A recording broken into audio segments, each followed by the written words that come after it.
There we go. That should mean you can hear. So I'm looking to Eileen who's listening. Can you hear us now, Eileen?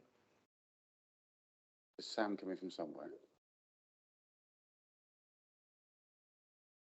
Do you check Eileen for me? And online, can you hear now? Thank you, Liz, for that. Okay, well, if you could, while we're going, okay, we're off and running again. So for those who didn't hear, I welcomed everyone, and we're just running through a couple of items. Where I got up to the fact that it's a hybrid meeting, which was spooky when they realised online they couldn't hear me. So the hybrid meeting, what that means is that generally when we have reports, people who are presenters are either joining us in the room or online. What will mean is that when it comes to any questions that are being asked, I will go around to the room first and then seek any points before from anyone online. We're making a recording of this meeting so that we can use that to assist in the recording for our discussions. And just quickly to remind you, please, if you're online, can you please use the hand facility to indicate if you want to speak? Only speak at my invitation. Please, if you could help, I'll try to introduce you if I can, but I'm afraid we've got some members around the room that I'm still struggling with names for. So if you could introduce yourself when you speak, that would be helpful. Okay, next item. So item 1 of our agenda is apologies for absence. Jamie. Thank you, Chair. This morning committee, we have received apologies from Councillor Audula, for whom Councillor Woods is substituting. We've received apologies from Councillor Potts-Jones, for whom Councillor Hobhouse is substituting. We've also received apologies from Councillor Carswell, Councillor Snell and Ruth Hobbs, who is a co-opted member on this committee. We have one member of the committee who is online, which is Councillor Baker. Thank you, Chair. Okay, thank you. Thank you for that. Okay, so there are lots of empty spaces. A little bit frustrating, but there you go. Okay. Sorry, there's a hand up. Who's got the hand up on that? Councillor Baker, sir. Hello, I'm sorry, I couldn't make it in the room today, but can I just add Councillor Kenton to that list if you please? No worries. Thank you very much. Thank you for that, Jason. Okay, declarations of interest. Are there any declarations of interest that aren't already declared as part of your register of interest, members? No, we're moving on. Okay, just before we start the next item, just a couple of quick points. You will notice that in an unusual occurrence, the agenda is very full. I will be on a canter today. I'm quite happy to stay here until 4 o'clock, but I'm sure that other people will have other meetings. So I will ask presenters to be concise, questioners to be concise, and try not to go into a long conversation about it. I want to get through the agenda. I want to make sure each item gets the attention it deserves, but I want to be able to give as many people an opportunity to speak as possible. So from the beginning, I will be asking you to be concise. I'm happy to take questions, as many questions as we can, but we need to stay on topic and move along. That's the end of the lecture. Item 3 of our agenda, minutes of the last meeting. They've been circulated. Are members happy that I sign them as a true record? I'm seeing lots of affirmative in the room, so we go for a yes on that. Okay, public question time. For many meetings, I've been saying it would be really nice if we had members of the public that come along to speak. So today, I'm pleased to say we have 3 questions, 3 questioners. And I will start now by saying thank you for taking the time to A, express an interest, and B, ask your questions. Just to explain a couple of things for where we're going. Questioners have up to 3 minutes to speak. Each of the, so there's 3 of you that I will introduce one at a time. It will be, we've got Ms. Elliott's question, which I think Stephanie will be reading, then Ms. Washbourne, and then Ms. Pearson. So what we'll do is I will take all 3 questions at the same time, one after another, and then we will invite, I'm not sure who's, is it Claire, are you responding? Yeah, so the executive director for Children's Services to respond. But just to be clear for those online and for those in the room, all members and officers have had a full copy of your questions, so don't feel as if you have to read through it verbatim. That we have, in the same way as I will, as well as the verbal response today, I will make sure that you have a full written response to your questions, and that will be shared to all members of the committee, so that we can complete that circle to make sure it's done. We will have a timer running, I'm afraid, because obviously because of that I made reference to at the time, but as I say, you're happy, I feel free to refer to your question if you don't need to go all the way through it. However, you have 3 minutes to, but what I will say is, if you start going into personal or private data, then I may have to intervene just to make sure that we're clear. Okay. First question then is from Elvira Elliott, and it's being read, I believe, by Stephanie Mathivet. Mathivet, sorry. Stephanie, thank you for taking the time to read the question. When you're ready, I'll give you 3 minutes and it's starting.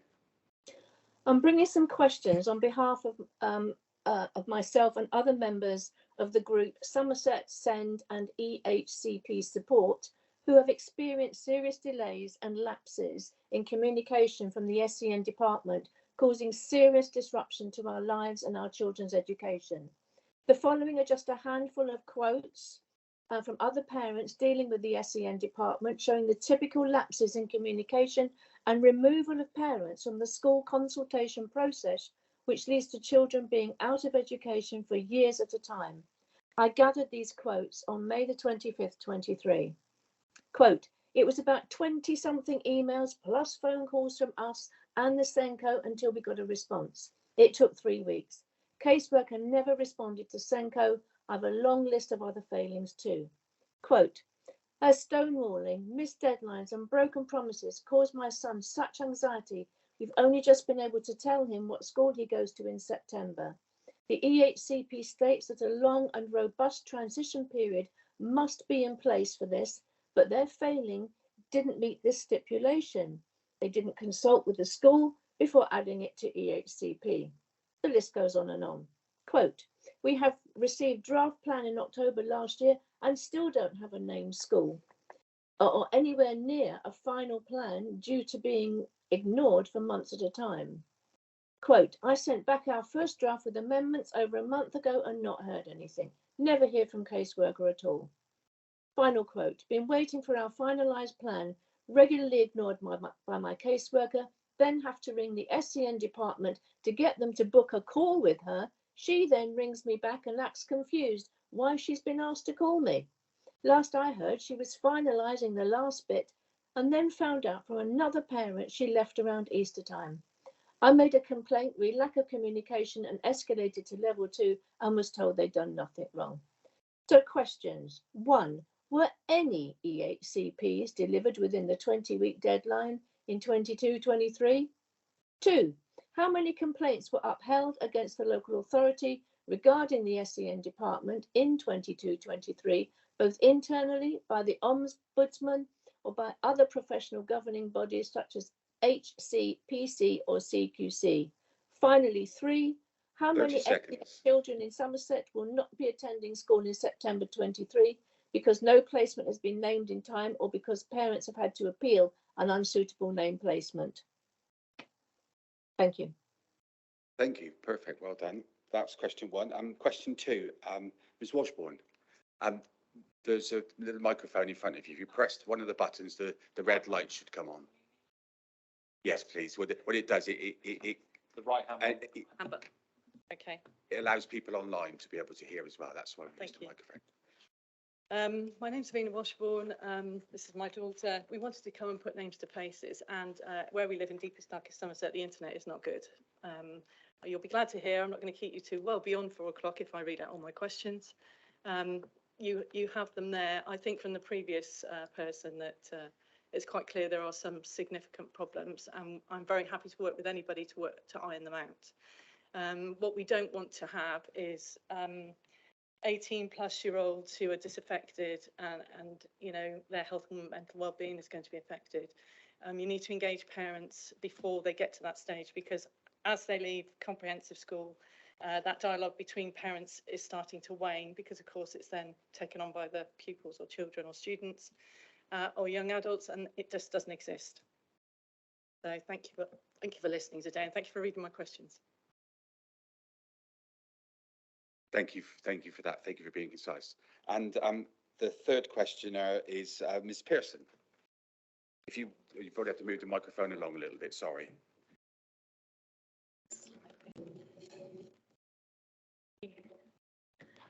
Hello.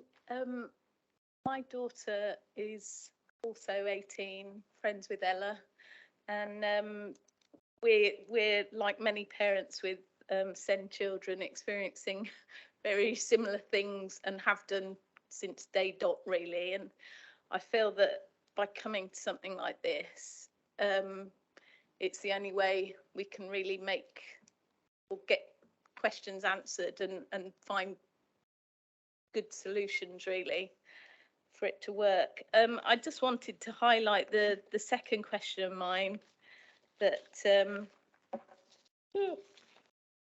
is it?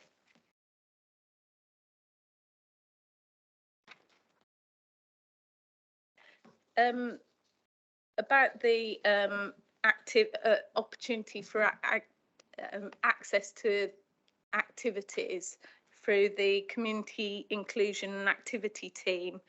My daughter, on turning 18, was suddenly told that she couldn't access any of those activities throughout the holidays, despite it saying it was up to 18. And so I presumed it included 18. But besides that, I really think it needs reviewing, because our children have an EHCP up to the age of 25, and when I say my daughter's 18, she's actually working anywhere between a toddler and a 7-year-old. So the activities are still age appropriate. So I just like to ask why it is, and I'm sure I know why, because of funding, but why our children then can't access those same sort of activities anymore, and they do literally fall off a cliff edge. So that's just summing up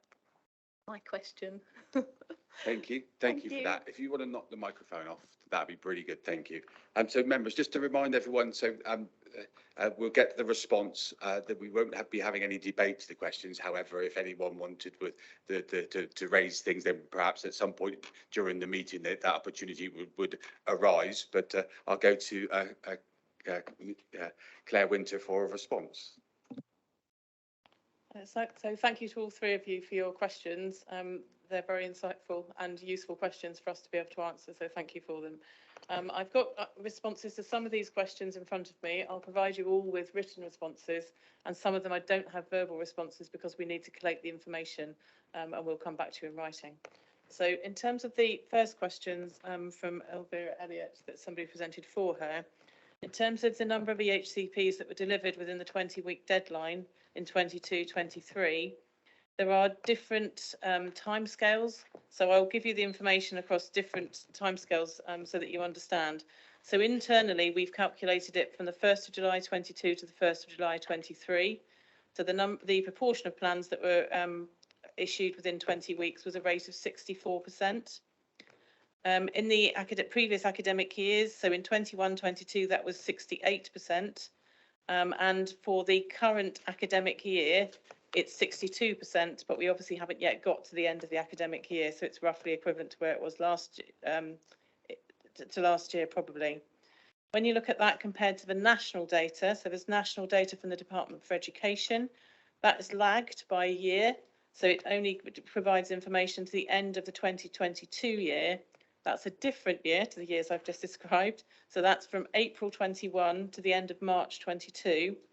The Somerset figure there is 69.4% delivered within 20 weeks. The South West average is 35.5%, and the England average is 50.7%.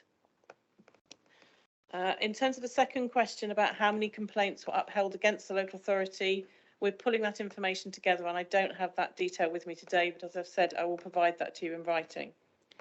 In terms of the third question about how many children with SEN will not be attending school in September, either because no placement has been named in time or because parents have had to appeal, we've broken that down into 3 sections. So children who are going into reception in September, there are 6 children who have not yet been allocated a school place, but we anticipate that those places will be allocated by the end of this school term. For year 6 children, there are 18 children who've not yet been allocated a school place in a secondary school, and we're working on securing those places by the end of the school term. And at year 11, there are 21 children students who've not yet been allocated a post-16 setting for September 23. And we anticipate being able to allocate those within the school holidays. Colleges and schools have agreed to be available during holidays to be able to work with us to allocate places where it's appropriate. In terms of the appeals that parents are making regarding placement for school places, so for reception children, we currently have 3 appeals ongoing in relation to September placements of September places in schools. In year 6, we have 17 appeals ongoing in relation to places for children going into year 7. And in year 11, for students going into post-16 settings, we have 5 current appeals. So that answers the 2 out of the 3 questions, and obviously we'll put all those 3 responses in writing for you.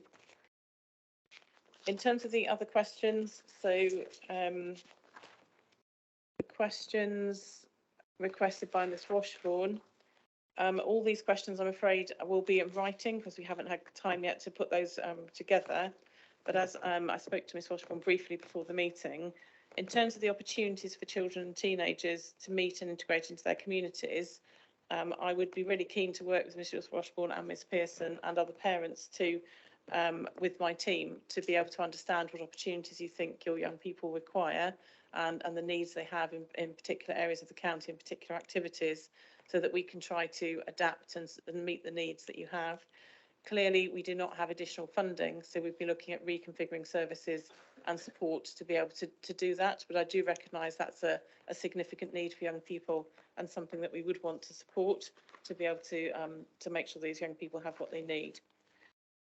And that, I think, also answers a similar question. I think it was your second question, Ms Pearson, about the Somerset Community Inclusion and Activity Team, that yes, they do work birth to 18 because Children's Services works birth to 18, but obviously the SEN team and that children with SEN are entitled to support and provision until they're 25. That means that we work with adult services to try and make sure we have the right provision in place. Thank you for that question, because it's clear that we don't in that age group between 18 and 25. And again, being able to work with you and Children's and Adult Services together to try and work out how we can bridge that gap and make sure we have the right provision in place is something we're keen to do. Okay.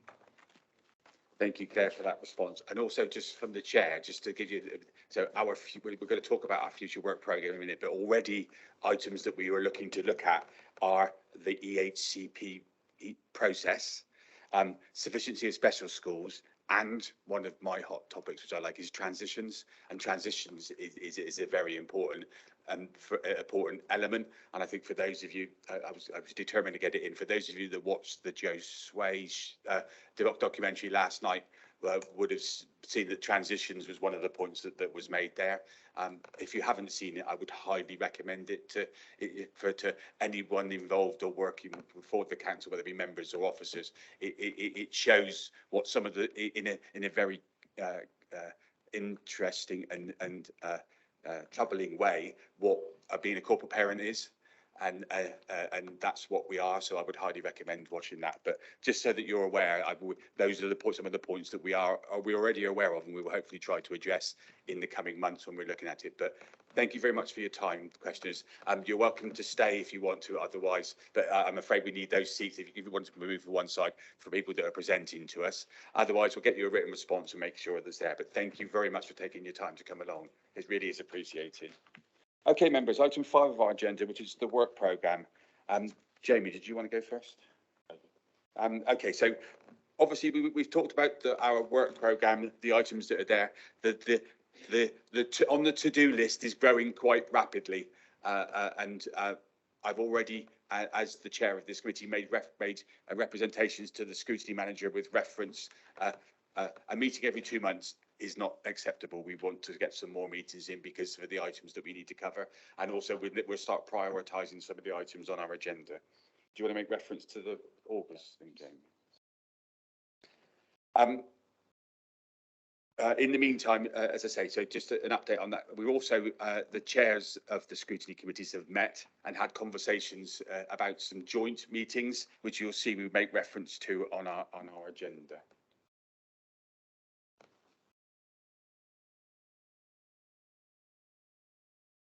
Thank you, Chair. I just wanted to flag up to members that the Community Scrutiny Committee is meeting in August, and there is an item going through that will be of interest to the Children and Families Scrutiny, which is P2I, Pathways to Independence, re-procurement. Thank you, Chair. And we will obviously send out a sort of a heads up to members of this committee that inviting you to join specifically that meeting for that item. Obviously, you're welcome to stay for the rest of the meeting as well. And as the chair said, we have had conversations with all of the chairs about joint scrutiny opportunities, and there will be times where both committees sort of meet formally together, but we're also trying to utilise opportunities where other committees are invited in for specific items. So that is one. Obviously, the chair has talked about formal scrutiny time, and I suppose it's just to give you the heads up as well. There is likely to be an additional meeting of the committee in October, so we will confirm dates as and when we have them. Thank you, Chair. Thank you for that. As always, members, I invite anyone to make recommendations for items to go on our agenda. But I will ask you if the easy way is to email me and Fiona, so that we're aware, we can add that to our list and we can look at prioritising. I've got two hands, so Francis first, and then Ruth, and then. Thank you, Mr. Chairman. Yes, absolutely, I will write, but I just wanted to raise it in open forum now. The impact on children around the way we deal with social housing applications, housing in general. We are a unitary council. Housing and social services are now in the same place, and I'm not quite sure how we ensure that the needs of children are really considered as part of housing discussions and decisions. Both their needs for stability in their home, but also stability in their education. It appears that isn't part of a housing setting consideration, and I wonder whether we could explore that a bit. Thank you. I welcome that. It's one of the points that we've made continually. The formation of the unitary council should make the solution easier to reach. So, but it's by having those conversations that we can find ways. So I look forward to receiving your email. Ruth. In light of some of the things that have been raised this morning, I'm wondering if our update in the 15th of November meeting around SEND could include some updates regarding the short breaks provision, particularly the preparation for adulthood agenda. Thank you for that. My mind has been worrying as we've been going through, and there are lots of items that could come under one topic, which might mean we can bring a lot together and deal with it. So I note your point, and Fiona's making that note now.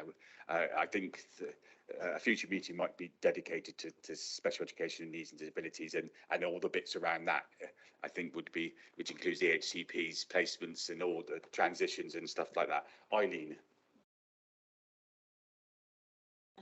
Yes, I would like to include it in that. Some analysis of what's happening with the colleges, because it is mentioned in the questions, and that for some colleges they shop the door at 18, which is inappropriate, because the EHCP has legal power until 25. I think we're in a confusion about EHCPs and the legal deadline, and there seems to be a lot of confusion among all the institutions, not just. I think you make a really good point, and I know that's something that both the executive member and the director are aware of. We need to be making as many people aware of process and legal requirements as we can, and that might be something that comes out of that. So thank you for that, Eileen. No, I agree, and I think we've got one online. Is that Councillor Osborne? Yes, it is, Lee. You have a point? Yes, I do. I'm actually the division ward member for one of the speakers for Havina Washbourne, and I actually did suggest to Havina that when she told me her concerns about SEND and some of the issues she was having, that it should be brought to the Scrutiny Committee's attention for further consideration. Certainly canvassing in Somerton and Frome by-election, I did come across people who raised concerns and issues with SEND. So I think it's perhaps a much wider problem and issue than perhaps people realise. Councillor Osborne, thank you very much for adding to that point. I think Councillor Munt will come in as the executive member, then I'm going to move on. I just wanted to invite Councillor Osborne and any other councillor who has casework, the situation of children raised with them, to write to me directly. I'd be very happy to deal with that and escalate it so that people don't have to wait for a scrutiny committee. Thank you very much. And that was the point I was going to make as well. Thank you. So there are our young people are important, and any issues we shouldn't be holding to ourselves to bring to meetings. Let's get them raised at the earliest opportunity with the appropriate people, and I will support that. Okay, that's the end of that item. We've got in there. I did actually ask Hafina to. Councillor Osborne, I'm sorry, we don't. We acknowledge the fact that we'll take your point, and I'll make sure that someone gets back to you. I don't mean to cut you off. I'm conscious that we've got a long agenda, and I appreciate I'm not going to start playing comment tennis. I feel I've been misrepresented. Thank you. Okay, moving on. Item 6 of our agenda is the budget outturn position for 23-24. There's a presentation. I think is Claire going to introduce it, and then Sean will talk to it.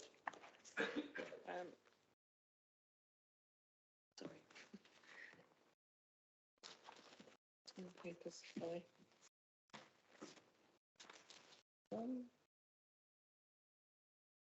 Yes, so this item relates to the financial situation for the council in relation to children's services, which the committee had asked to be appraised of.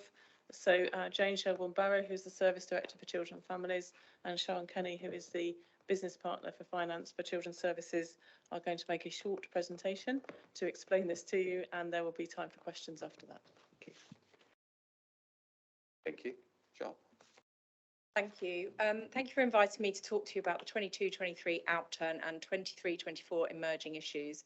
The first slide also touches on the 24-25 medium-term financial plan, and I just wanted to acknowledge. Hold that thought for a second. Sorry, I don't mean. So, are we showing the presentation and making reference to the pack, or are we? Okay, so for members, for those of you that need to, the slides are in the agenda pack from page 31. Apologies, sorry, I assumed it would be shared. Just bear us 2 seconds, then we're just bringing the slides up, and then we'll. Yeah, no, I agree. Okay, thank you, Fiona.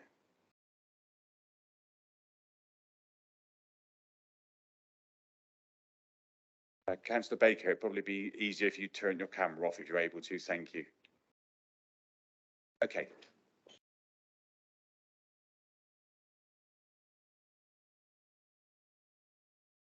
Thank you. If we could move on to the next slide.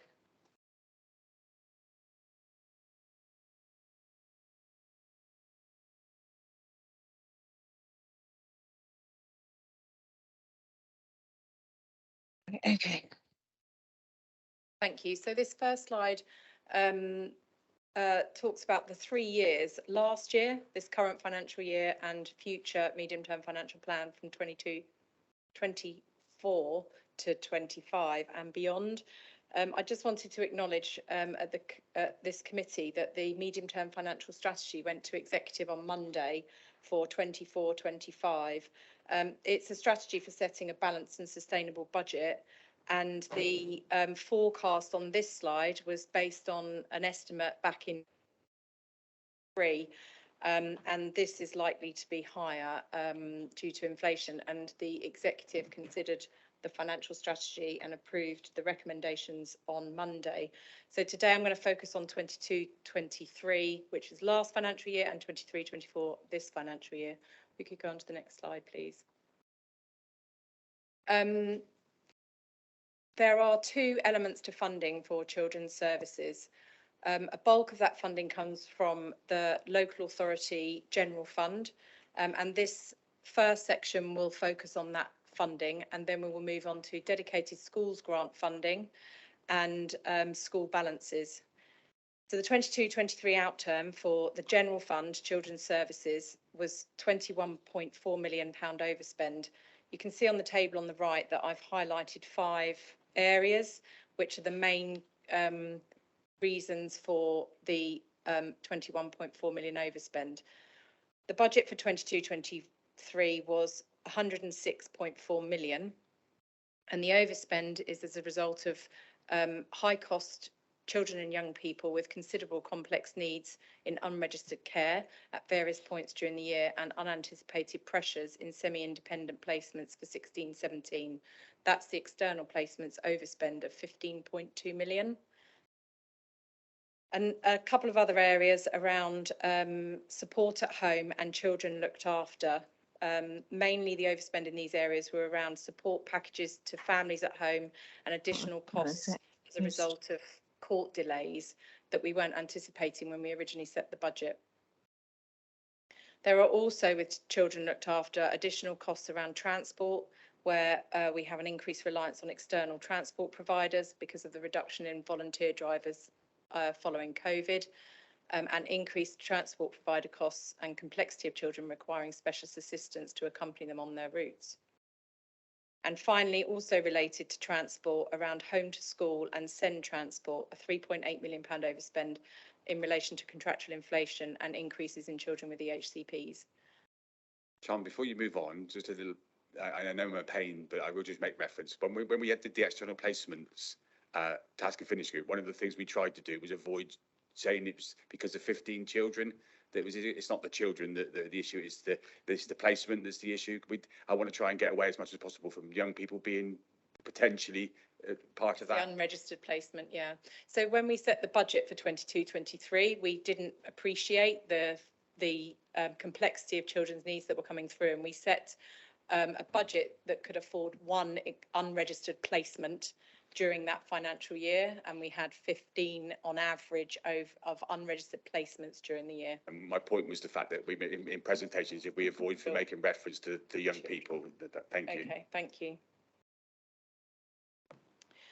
Sorry, can I just correct that as well? It wasn't 15 on average, it was 15 over the course of the year. Sorry, over the course of the year. If we can go to the next slide. So sticking with the general fund, which is the outturn that we've just looked at, going into 23-24 this financial year, we have made some high level assumptions and some analysis around risks for 23-24. We haven't yet completed the Q1 budget monitoring across the council, so these figures will be updated with the Q1 forecast. We've been busy closing the 5 legacy authority accounts, so our focus has been on that, but we have started to move towards forecasting for 23-24. So at the point in time when we looked at the emerging issues and risks, we valued those risks around 7.9 million at a high level, and they were around 3 areas for 23-24. The continuation of the pressure around unregistered places in external placements, the unachievable savings across a number of areas, in part around the impact of the pandemic and the cost of living crisis on complexity of need, risk on delivering significant changes in in-house fostering, delays in building and placement activities relating to Ofsted regulations. And we have a more stable workforce, which is a good thing, but that means that we have less turnover, and there are turnover factors built into the establishment budgets. So it's a good thing that we've got a more stable workforce, but that means we're unlikely to achieve any savings as a result of natural turnover. And in education, partnership and skills, there are a number of assumptions around the new service financial model, including turnover factor around staffing, core offer buy-in, income from other income contributions, academy income and mitigating actions. So the mitigations in relation to these areas of financial risk, the service is developing new sufficiency strategies for placements and edge of care services. There's transformation programmes around homes and horizons, recommissioning 16+, market development, reducing unregistered placements, and work with Empower Consultancy to improve fostering and step across options for children and young people. And also an EPS under Education, Partnership and Skills, a buyback review. We're trying to understand the impact of academisation over this financial year and future financial years, and looking at remodelling of the size of the service accordingly to meet the demand on those services as a result of a reduction in LA maintained schools and academisation. If I can move on to the next slide, we're going back to 22-23, but now the focus is on dedicated schools grant.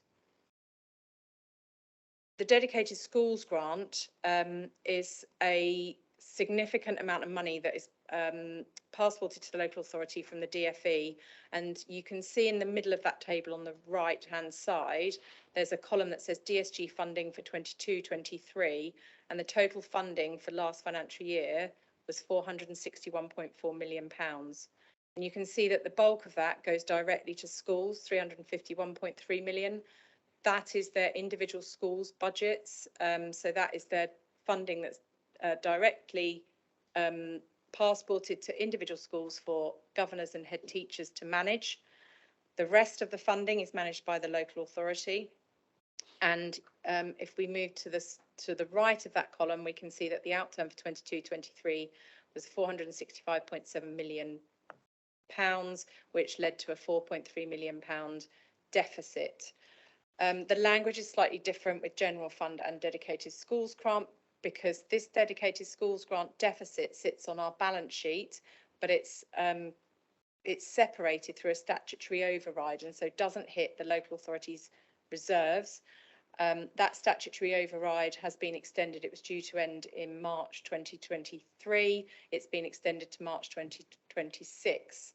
So as at the end of the last financial year and up to the point in March 2026, there is no impact on the bottom line for the local authority, but it's a huge risk for the local authority beyond March 2026. That 4.3 million outturn last year added to our deficit balance brought forward in our accounts in that crystallised reserve through the statutory override. We started the last financial year with 16.2 million deficit. Adding on the 4.3 million deficit during the year, we ended last financial year with a cumulative deficit of 20.7 million. You can see that through that yellow highlight, the main areas that are contributing towards this deficit are in the high needs block, and the 3 bullet points on the right explain where that pressure is coming from. So we have independent non-maintained schools.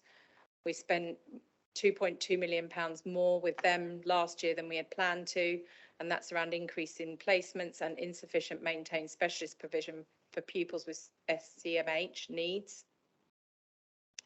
The pressure that you see on the external placements budget in the general fund in children's social care, the education contributions towards those children looked after placements was a pressure, a deficit of 1.7 million because of the increased number of placements and the contribution from high needs. And finally, in mainstream schools, where children with new and extended EHCPs, there were increases in these numbers above the budget originally set and the grant received by the DFE.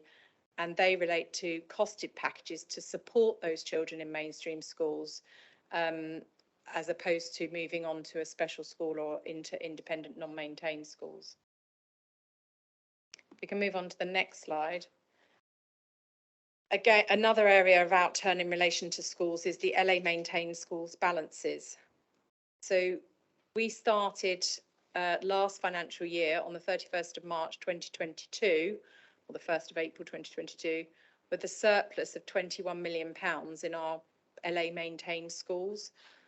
That surplus sits in the local authorities' accounts, but it belongs to the local authority and the individual schools collectively against each of those areas: primary, secondary, special and pupil referral units.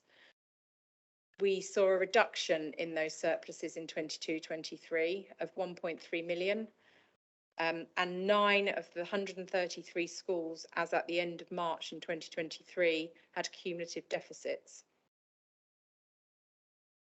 We can move on to the next slide. So going forward into this current financial year for 23-24, again, a high level emerging issues and financial risks. Piece of work was undertaken before we complete the Q1 budget monitoring, and we valued those risks at around £10 million, 5.7 million in the DSG around high needs, with the increase in demand for EHCPs and the insufficient provision for SEMH.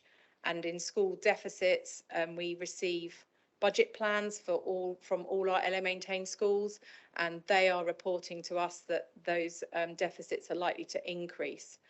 This is a national issue across all schools, and we can see over on the right-hand side the mitigating actions around those forecast financial risks.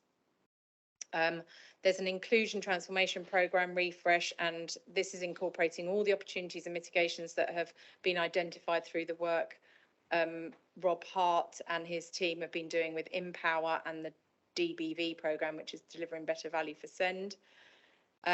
And incorporating other transformation areas, including a specialist capital programme, improving early identification and support planning for transition, enhancing SEMH provision, and new therapeutic education capacity. And on the schools, individual school side, there's targeted work that Amelia and her service are doing with schools and with finance to develop financial recovery plans in relation to those schools that are forecasting a deficit. And the risk around that statutory override, I've just included a couple of bullet points at the top there. So current cumulative high needs deficit of around 30 million forecast for 23-24. And this is estimated to rise to approximately 70 million by March 2026. When, if the statutory override does end as it says it will, as currently states it will, that £70 million deficit will land with the local authority to resolve. That's the end of my slides. Thank you. John, thank you. Members, if you want to indicate questions, just before we start, just to clear up a couple of things. MTFP 24-25 is something that was just came to the first paper to the executive. We will have plenty of chance to debate and discuss that. So let's avoid that one this morning if we can, because we will have plenty of time between now and next year to do that one. In the same way, just for clarification, you made a lot about the DSG grant and the LA, the overspends potentially that are there.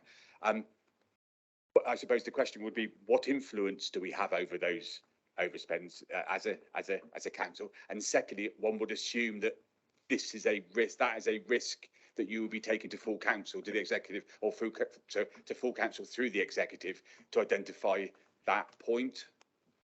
The medium-term financial strategy that went to executive for 24-25 already included quite a significant section on high needs and the impact on the local authority. Okay, thank you. Members, Jamie, just make a note of people with their hands up for a second, and just do one more before from me then. So the graph, the table on page 33, which relates to last year's spending and the overspend. Where are we at the moment? July, I think.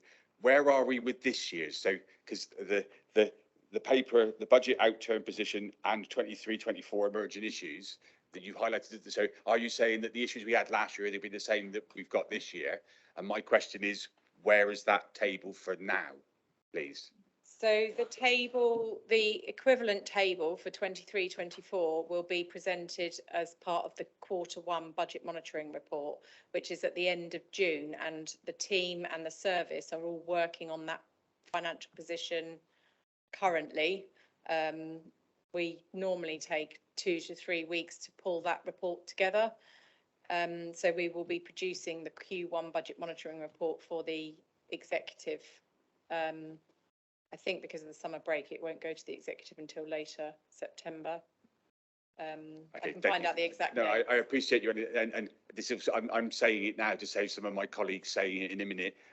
That's a long time to know that where we are, and as chair of this committee, I'm saying it out loud to you, Sean, so don't worry, but this is for other people to hear. I have a concern, the fact that we don't know where we are, or no. I, as a member of this council, are not sure where we are when it comes to spending. And one of the things that I would hope that we can get as the earliest opportunity is sight of that table, because I think it's very important. And the fact that the first quarter ends in June and we might not see that paper until September is a concern. I know that it is, and it's noted, but and that wasn't aimed at you, it was just aimed in the big world. Councillor Hadley. Thank you, Chair.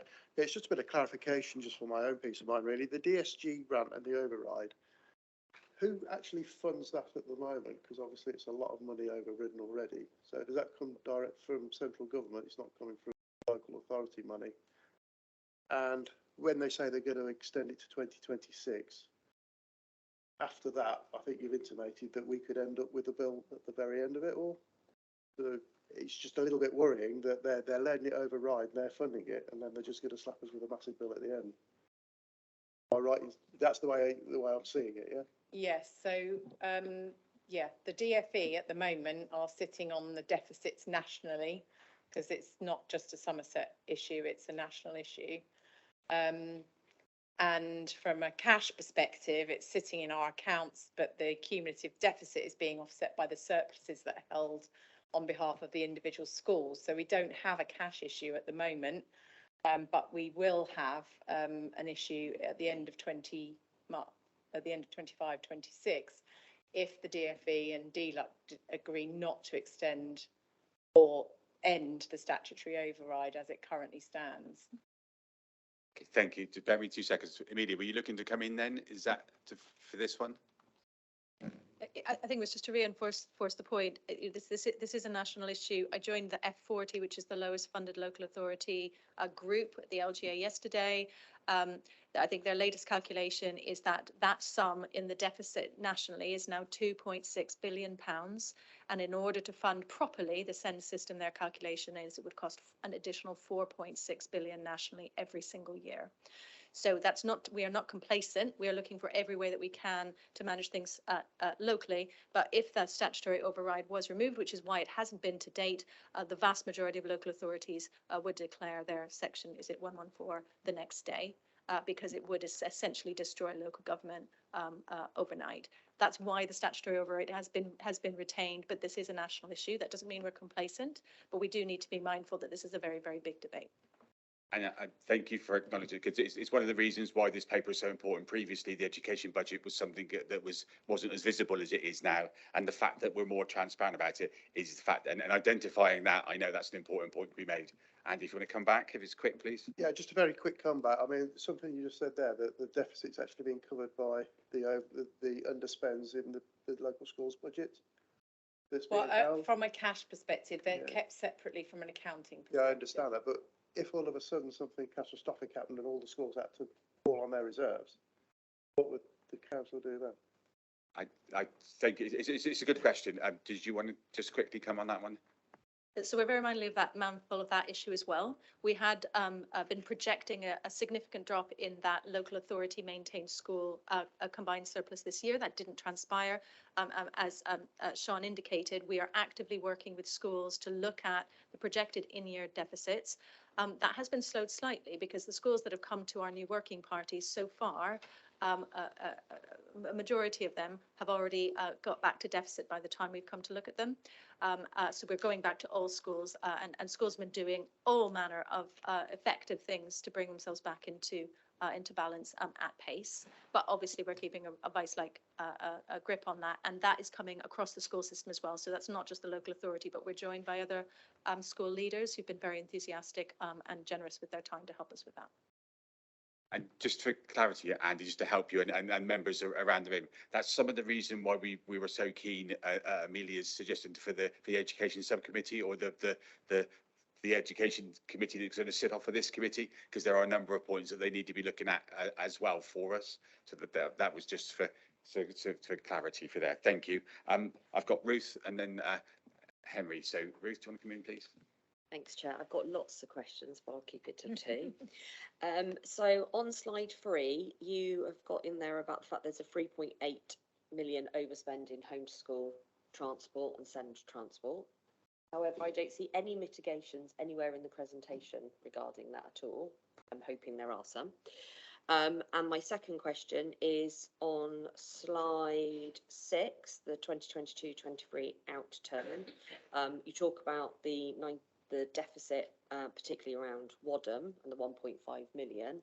Can we have some reassurance that currently the 9 schools out of the 133 that have a deficit is not Wadham again, and that it's not going to be a continued problem, and that is going to be addressed? So on the transport, yes, that's obviously just been missed off the slide. So significant review has been undertaken by a company, I believe is called Edge. And they have identified a range of actions which are being taken forward in relation to both SEND transport and mainstream transport. So that's a project that is going to be underway in the rest of the academic year.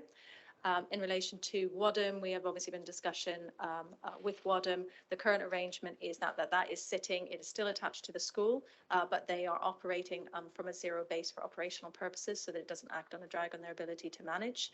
And what we are discussing with the SFA and with finance colleagues is the plan that we will put in place to enable that to be paid off.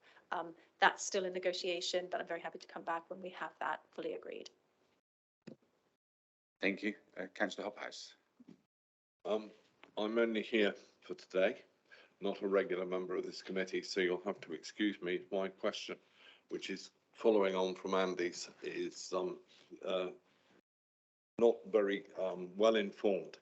The situation, as far as I can see it, is that we've got a very large increase in SEND children coming onto the system.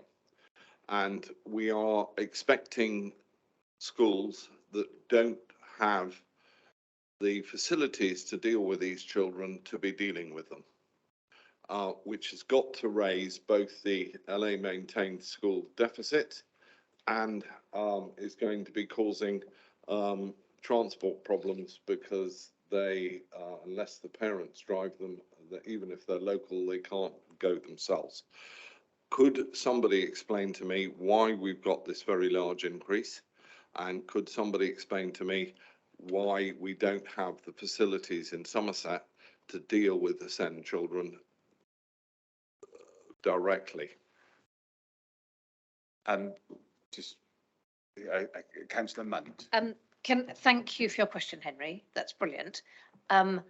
If you've got a spare hour, may I take you outside of the room at some point and I'll run through some of the issues with you, if that's all right. I think that would be helpful, and it's good, and maybe it identifies a need for me to talk to some of those colleagues who don't sit on this committee and don't watch this committee. If that's all right with you, that would be really helpful. Thank you very much indeed. And I'd invite any of your mates along as well. Thank you. Just so that we're clear where we're going on this. Obviously, previously I made reference to special school sufficiency potentially within the SEND conversation, so it's on our radar.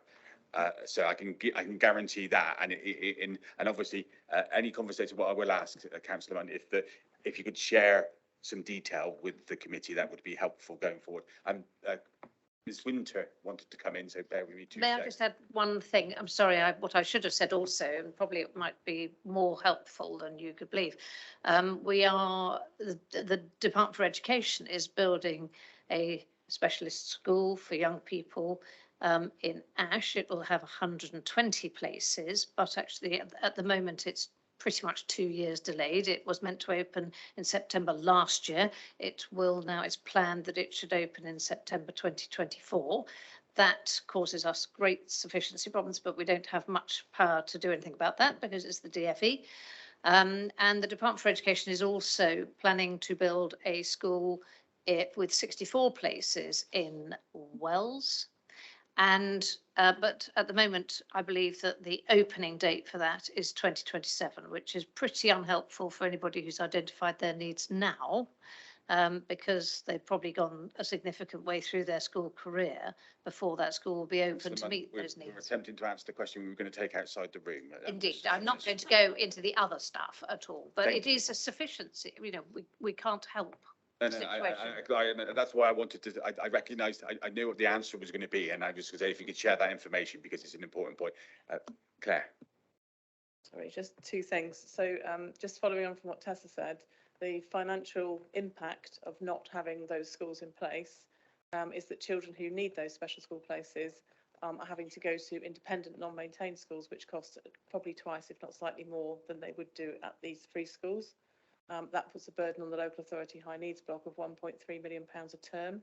If you add that up every term for the next 2 years, and that will also be ongoing because once those children are in those other schools, it's unlikely that we're going to be able to move them, because even if we wanted to do that, their parents quite rightly could go to a tribunal to say my child's settled in that school, I don't want them to move, and the tribunal, 96% of cases going to tribunal, I support the parents' view.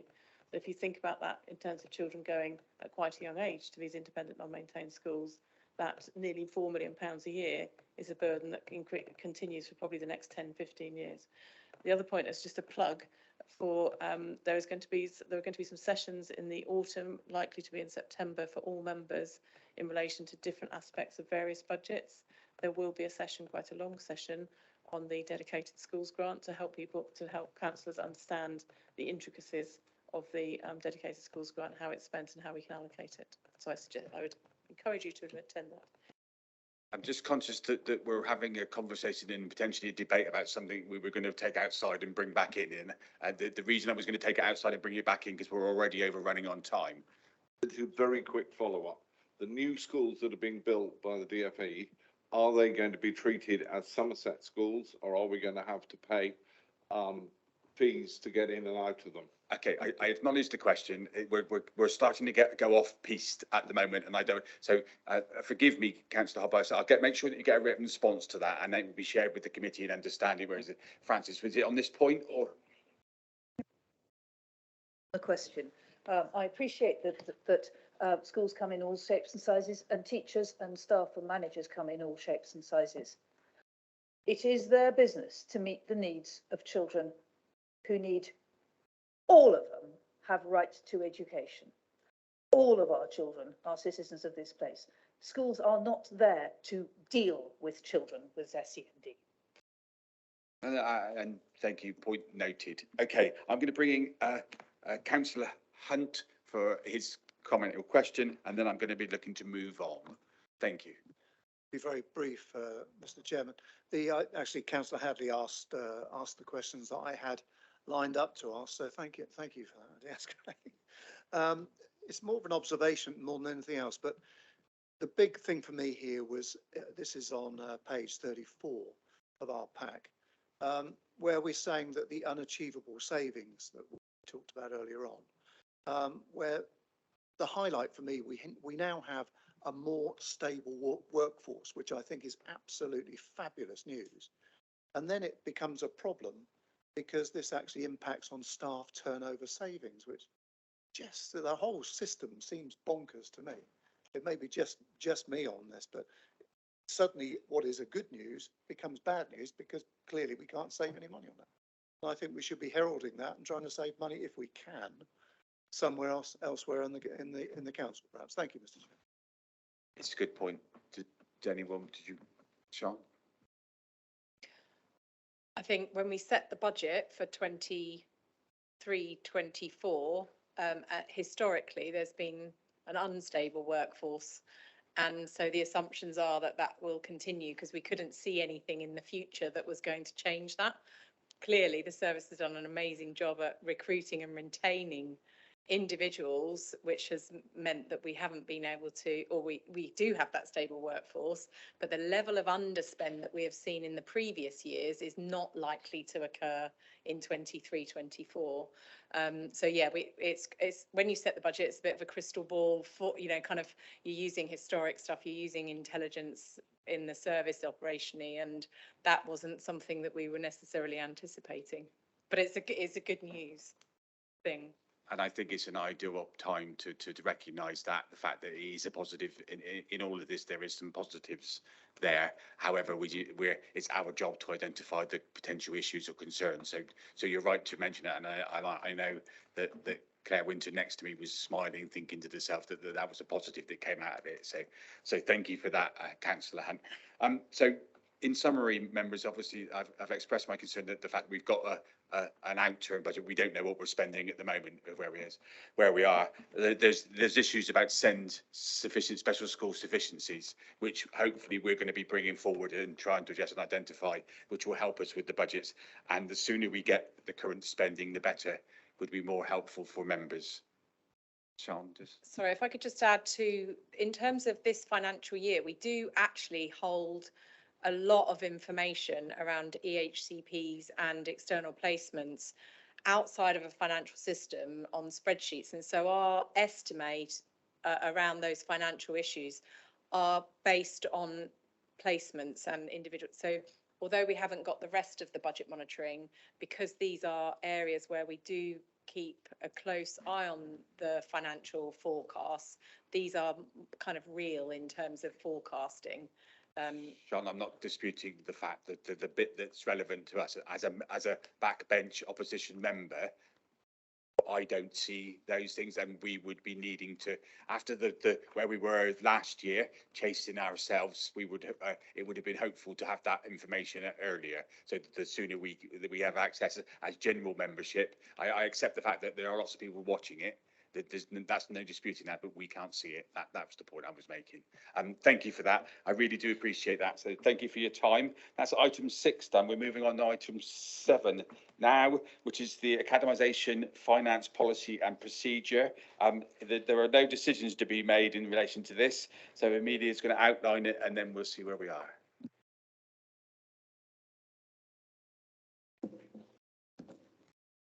Thank you, Chair, and I'll just drop something on the slides just to take us quickly through the key elements there. The reason it's echoing is because you're sat right below a speaker. So if you move the microphone to the closer to you, the easier it will be to compensate. Thank you. That's perfect. Thank you. Oh, that's better. So just to flag with colleagues why the changes are being proposed, you have all had the paper. And there are 3 reasons. One of them is around, I think something that we would all share is around openness and transparency. And I think we have sometimes had conversations in this group about the desire of elected members to see openness and transparency in a system that now includes both local authority maintained schools and academies and trusts, and how we achieve that is important to everyone. In the coming academic year, we have 13 schools that are scheduled to convert to academy status. That's a mix of reasons. So some of them are converting because of low performance, either because they have been judged inadequate by Ofsted or because they've had 2 subsequent requires improvement judgments. I'm happy to report that we are not anticipating this trend to continue due to some fantastic work by members of my team to really get to know our schools very, very well and to intervene much more quickly. But we do have a backlog of underperformance. But those 13 schools converting, that's one group of schools. The other group of schools is voluntary converters who have taken their own choice to convert. And I'll show you in a moment which those are. The conversion of 13 schools takes careful coordination because it involves 21 different organisations. And that is a logistical operation of some complexity. Through a conversion, there can also be complex issues relating to land, to legal arrangements. We're currently dealing with some complexities at Heathfield School due to the Taki Morris Centre, which some of you will be familiar with, and we've had some complexities at Barrow School due to requiring 2 separate 2P arrangements. But also, as you've just been hearing, all public sector organisations, as the rest of the country is experiencing financial pressures, and we need to make sure that our financial policy reflects the statutory minimum. We have shared the pipeline. This may look relatively simple thing to you, but I can assure you this has been a long time in preparation, and the ability to say which schools are converting when with a degree of future planning has been very, very difficult to achieve, but we have pursued this because of the importance for stability for the system. You'll see the difference between the directive academy orders and those that are voluntary converters, which are marked there, as well as the trust to which they are incoming. There are also 4 local authority maintained schools who have notified us that they have taken a decision by the governing body to convert. They are not in the pipeline because they have not been to the South West Advisory Board for a decision. When they have been scheduled for a decision, we will add them to the pipeline. The proposals that we will be taking to the executive are to change the approach to our management of the core offer contracts when they convert to academy status. That's about giving clarity in order for schools to be eligible for a rebate mid-year. And that would be about giving us notice by the end of November in any financial year. The second change is updating our academy charge. This has not been updated for some time. It's currently in the region of £5,000, and the new proposed charge is £10,675. We have had instruction from the Department for Education that this reflects standard practice nationally, that around £10,000 is a common charge by local authorities. And that it is their expectation that we would be levying a similar charge. We have done this on a full cost recovery basis, looking at the hours on average that every team takes to undertake this process. And we have also sought to apply the Department for Education guidance in the dealing with surplus and deficit balances. Our previous policy was more generous, and we are now reverting to the Department for Education policy. The decision would be to implement that from the 2nd of August. These proposals are currently out for formal seeking of views from the sector. They have been shared with all schools and trusts, and we've briefed schools and trusts in open meetings, and they were positively received in those meetings. We're obviously bringing it to this meeting here today. We've asked people to come back to us by the end of term so that the executive can make a decision whether to proceed on the 2nd of August. Chair? Members, Happy to take any questions? Amelia, thank you for the presentation. Remember, just to be clear then, so this is paper that's going to executive early next month, and it's here with us today in case we want to make any points or comments on it. I'll start while I'm waiting for hands to come up. It's heartening to see with the increase in charges, which is going to be adopting. You answered one of the questions I was going to ask in relation to, is this standard practice across the country, and it's Somerset coming up to the level rather than anything else, isn't it? So that was a good thing. Members, any points or questions or comments? Sorry, I didn't see your hands. Councillor Hadley. Thank you, Chair. No, I've read this paper and it's a very good paper, but the things that worry me in this paper are at the bottom with the equalities implications, the climate change implications and the health and wellbeing implications. All of them state, therefore, any lack of financial discipline is named twice, and the lower decline in educational progress and attainment is named once. Does that mean that you have a genuine fear that when these academised, they're not going to be financially looked after properly, or they're going to lose their attainment? I'm just trying to gather why that was put at the bottom of that report, because it's almost a scare story saying that once they've academised, they're not going to be looked after properly. Thank you, Andy. That wasn't the intention at all. I think what we were alluding to is the discussion we've just had about the local authorities' finances, that now is a time when we need to make sure that we're running a tight ship. And therefore, as Lee has indicated, if we are charging below full cost recovery, we need to make sure that we have costed appropriately, that we need to make sure that our policy and procedure is not more generous than is required, that we're following government guidance, and that everything in terms of that level of discipline in our policy and practice is both transparent but also reflects the national standard. Thank you. Just a point of clarification for me, in the papers on page 47 is that which I think would be a helpful table, which I'm just double checking. So Somerset schools by phase in status. Am I right in saying so education establishments is 307 in total? I'm a little bit confused what the table is, because on page 47 it gives the indication, it talks about Somerset schools by phase in status. Is that so? I'm assuming that's totals. It just took. That's totals. So it felt when we were drafting the paper, it was requested that we give an indication of what we're talking about here.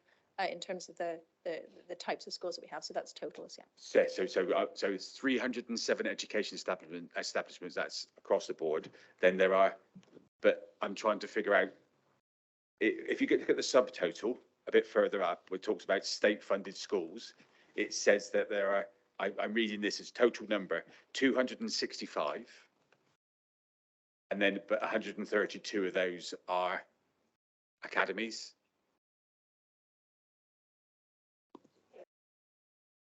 Sorry, I think I'm right in saying, am I not, Amelia, that 133 of the schools are local authority? We're pretty much 50-50 at the moment. Then there's the pipeline to take account of. The reason thank you for that clarification.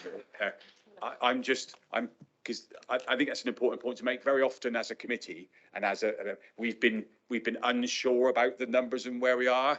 So I'm just talking, and I think that's an important table to, if it's correct. Yes, so that's, so the total number includes independent schools. So those are non-state funded schools, though they may be receiving state funding via high needs, for example. The 265 is the number of state funded schools. So it might have been more helpful to have 3 columns to break down that total number into the local authority maintained and the academies. But if you extract the academy number, that will tell you how many are remaining with the local authority. Thank you. That was the point I wanted to make. That was all, because I think that's that table in itself answers a lot of questions that we have had that keeps coming up. I've got 2 hands now, so I'll go to Ruth first, then I'll go to Councillor Hunt. The table doesn't add up. It should. So if you add 200, I mean, my maths is not brilliant, but even I can work out 265 plus 40 doesn't add 307. That's where the issue is. So there's a variation of 2 somewhere, and I can tell you where the 2 is if it helps. Yeah. So the 2 is because there is a reporting error on Capita that's been picked up about the fact that it's got 2 alternative provisions in the schools listing. So that's what's caused the issue. Does that help? It does, and it remains one of our ambitions to have high quality data where all the numbers always match. One of the things we have identified recently, for example, that Capita has been in some of our teams pulling through outdated Ofsted judgments. So we're cutting through that to make sure that people who know are having that conversation. You will all recognise that this is a journey we're on. And yes, we can all recognise that it doesn't add up. So the magic table that will be refreshed and will come back to members. Before it goes to the executive, we will return a correct table where numbers add. I was just we found that that's the point. Okay, members, Councillor Hunt. It's like a catch-22 thing. Yes, bit of a complicated question in a way. So when an academy takes on a newly built school, I'm trying not to be specific. When an academy takes on a newly built school, that school would be a primary school in this example. It then has the right, or it seems it has the right, to make that school priority in terms of local placements over and above the existing primary schools that send their children to the academy. In the case I'm giving an example of, is a secondary school. So the primary schools local to it at the moment would have access to it in a specific order. But then a newly built school comes along. The academy has offered that school as part to take it on. They take it on, and it then, because it is part of the academy, then takes priority over those local primary schools which aren't part of that academy. My question is, can the council itself say to the academy when it's taking on that new school, look, we'd like you to take on this new school, however, we would like it to be below those that are existing primary schools now in terms of pupils going to that school as their placement there. The problem it's causing, and I can only say locally in Taunton, is that those primary schools that currently aren't in an academy are now almost forced to go into an academy, and I think this will happen for many of them, purely so that they, once within the academy, of course, they will regain their automatic submission to this the secondary school within the catchment area. Otherwise, they end up behind the new school, which isn't even built yet. And this must be a similar thing that happens all throughout Somerset, I imagine. So my question is, can the council say to the academies taking on these new schools. You're very welcome. However, could you please make sure that existing primaries who are not academised at this moment retain their position, as it were, in that table? Thank you, Mr. Chair. So there is only one school being built, and there is only one circumstance that you refer to. And I think this is all in the public domain. Sure. That case has been referred to the Ombudsman. So we don't have any powers to. They have they can set their admission arrangements. They're an admissions authority. We can't predetermine that when we give the trust. Though I think in future we might ask that, because we recommend the trust that would take it on. So it's a question we might ask in future when we select a trust. They do have the right to determine their admission arrangements, but they are not without scrutiny. And the body that scrutinises them is the Ombudsman. That case has been referred to the Ombudsman, and the Ombudsman is investigating. I don't know the timescales on that, but it is currently under investigation. Thank you. Thank you. No, thank you. Okay. I don't think there are any negative points in relation to the report, Amelia, that we didn't, but you've heard the debate. I think it's good that we're looking to reclaim some costs and make some adjustments, so I can support that. And otherwise, I don't think there are any other comments to go to the executive, but we'll leave it at that. Okay, thank you. We're moving on then. Item 8 of our agenda. I've been pushing this one backwards and forwards for a while, and it's something that the committee has been asking for an update on. So item 8 of our agenda is an update on the Homes and Horizons partnership. Daniel, what I will say is I noticed you have a very nice, large pack of slides. Members have had them and had the opportunity to go through them. Not that I want you to rush, but I'm just reminding it at the time. So without further ado, I'll introduce the Council Strategic Manager, Daniel Moncrief. Thank you, Daniel. Over to you, sir. Thank you. I'm just going to very quickly give a very brief overview of where we got to in terms of an update after our last visit to this group. So we are progressing in terms of the first phase of the development around Homes and Horizons. And as you might recall from the last presentation to Scrutiny, we are focusing on 8 to 10 residential children's homes. We've opened the first 4 homes, and the 5th home should be open within 4 weeks. They're all small homes aimed at providing a therapeutic environment for our young people we struggle most to place. So in terms of reflecting some of the concerns around our children's social care budgets, the young people we're often ending up putting in unregistered provision, and as Sian outlined, leading to significant extra costs for the local authority. They're the explicit target of this provision, and the first 4 young people who've moved into the provision, the first 5 young people who've moved into the provision have all moved from unregistered provision. And we're also, at the same time, giving an update here on where we've got to in terms of therapeutic education provision and our higher needs foster care provision. And the higher needs foster care provision is really important in terms of integrating into the wider strategic partnership, because that provides an opportunity to step young people down from those residential homes. And once young people have had that support, can move into a fostering environment with really well supported foster carers and progress on out of residential homes, which also allows those residential homes to be utilised for any other young people who might otherwise be coming into unregistered provision or other expensive home provision elsewhere. So just in terms of progress, we've purchased 6 homes. One we're looking at purchasing at the moment, and we're actively searching for the 8th home at the moment. First 5 young people have moved into the first 4 homes, and we've already started the transitions for the next 2 people moving into those first 4 homes. And the picture just here is one of our first, or the first home, which opened in January. And we're aiming to try and create a really deinstitutionalised environment, an environment which feels like a home. And that's been a really important part of the capital work. We've secured a whole host of DFE funding, which has helped support that capital expenditure. So we have spent significantly less to date of our initial capital allocation from Somerset Council, partly because we've been able to match fund it against the DFE Innovation Fund.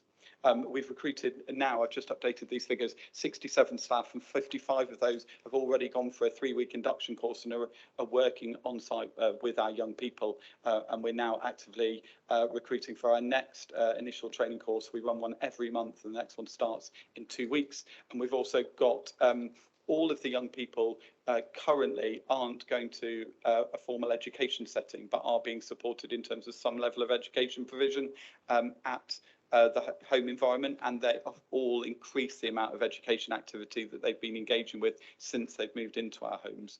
And I can give a really quick update in terms of what we're doing elsewhere to support the therapeutic education provision. But just to give you an idea of what the homes are like, we included that in the presentation. In terms of therapeutic education provision, we're acutely aware that the link between education and home the security of a home environment is really important. And when education breaks down, that's more likely to lead to a home placement breakdown, and it also puts at risk the security of any foster care arrangement. So if we can ensure education's in place and really robust, that will aid the integration of our high needs foster care service into the provision. So we've already identified 2 sites and done all the planning for building work at our first site at Misterton. We've also run a community engagement event. We've got a multidisciplinary team planned out and mapped out and developed a funding stream where we've secured £900,000 a year of funding from health to support 50% of the revenue needed to run 2 school sites. We've also developed an intervention model and an education model, and we started recruited staff to that. And we are aiming, once we've opened the therapeutic education provision, which we're hoping to open by January, to provide a full-time education offer for those who need it, but also integrate it with other education settings so young people can attend and migrate into mainstream education wherever possible. So a dual registration is quite an important part of the model. And in terms of where we've got to, we've gone out to procure a contractor to do the building work, and that procurement exercise should close in 2 weeks, and then we should be in a point to appoint a contractor in 3.5 weeks, aiming to do all the building work by the end of this calendar year. The challenge we currently have is our negotiations with the Department for Education and the Regional Director's Office.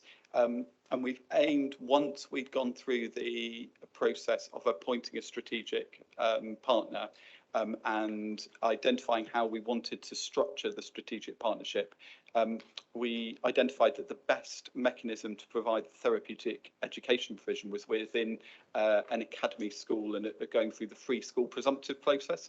That involves working with the Department for Education to sign off that free school presumptive process and agree to the partner running that academy school. And as yet, they haven't signed off on that process. And until they sign off on that process, we're not going to be able to proceed with building work. And until we can proceed with building work, we're going to start pushing on our expected dates of having a school building. So in the interim, we've started to appoint some staff utilising the funding from CAMS and from health.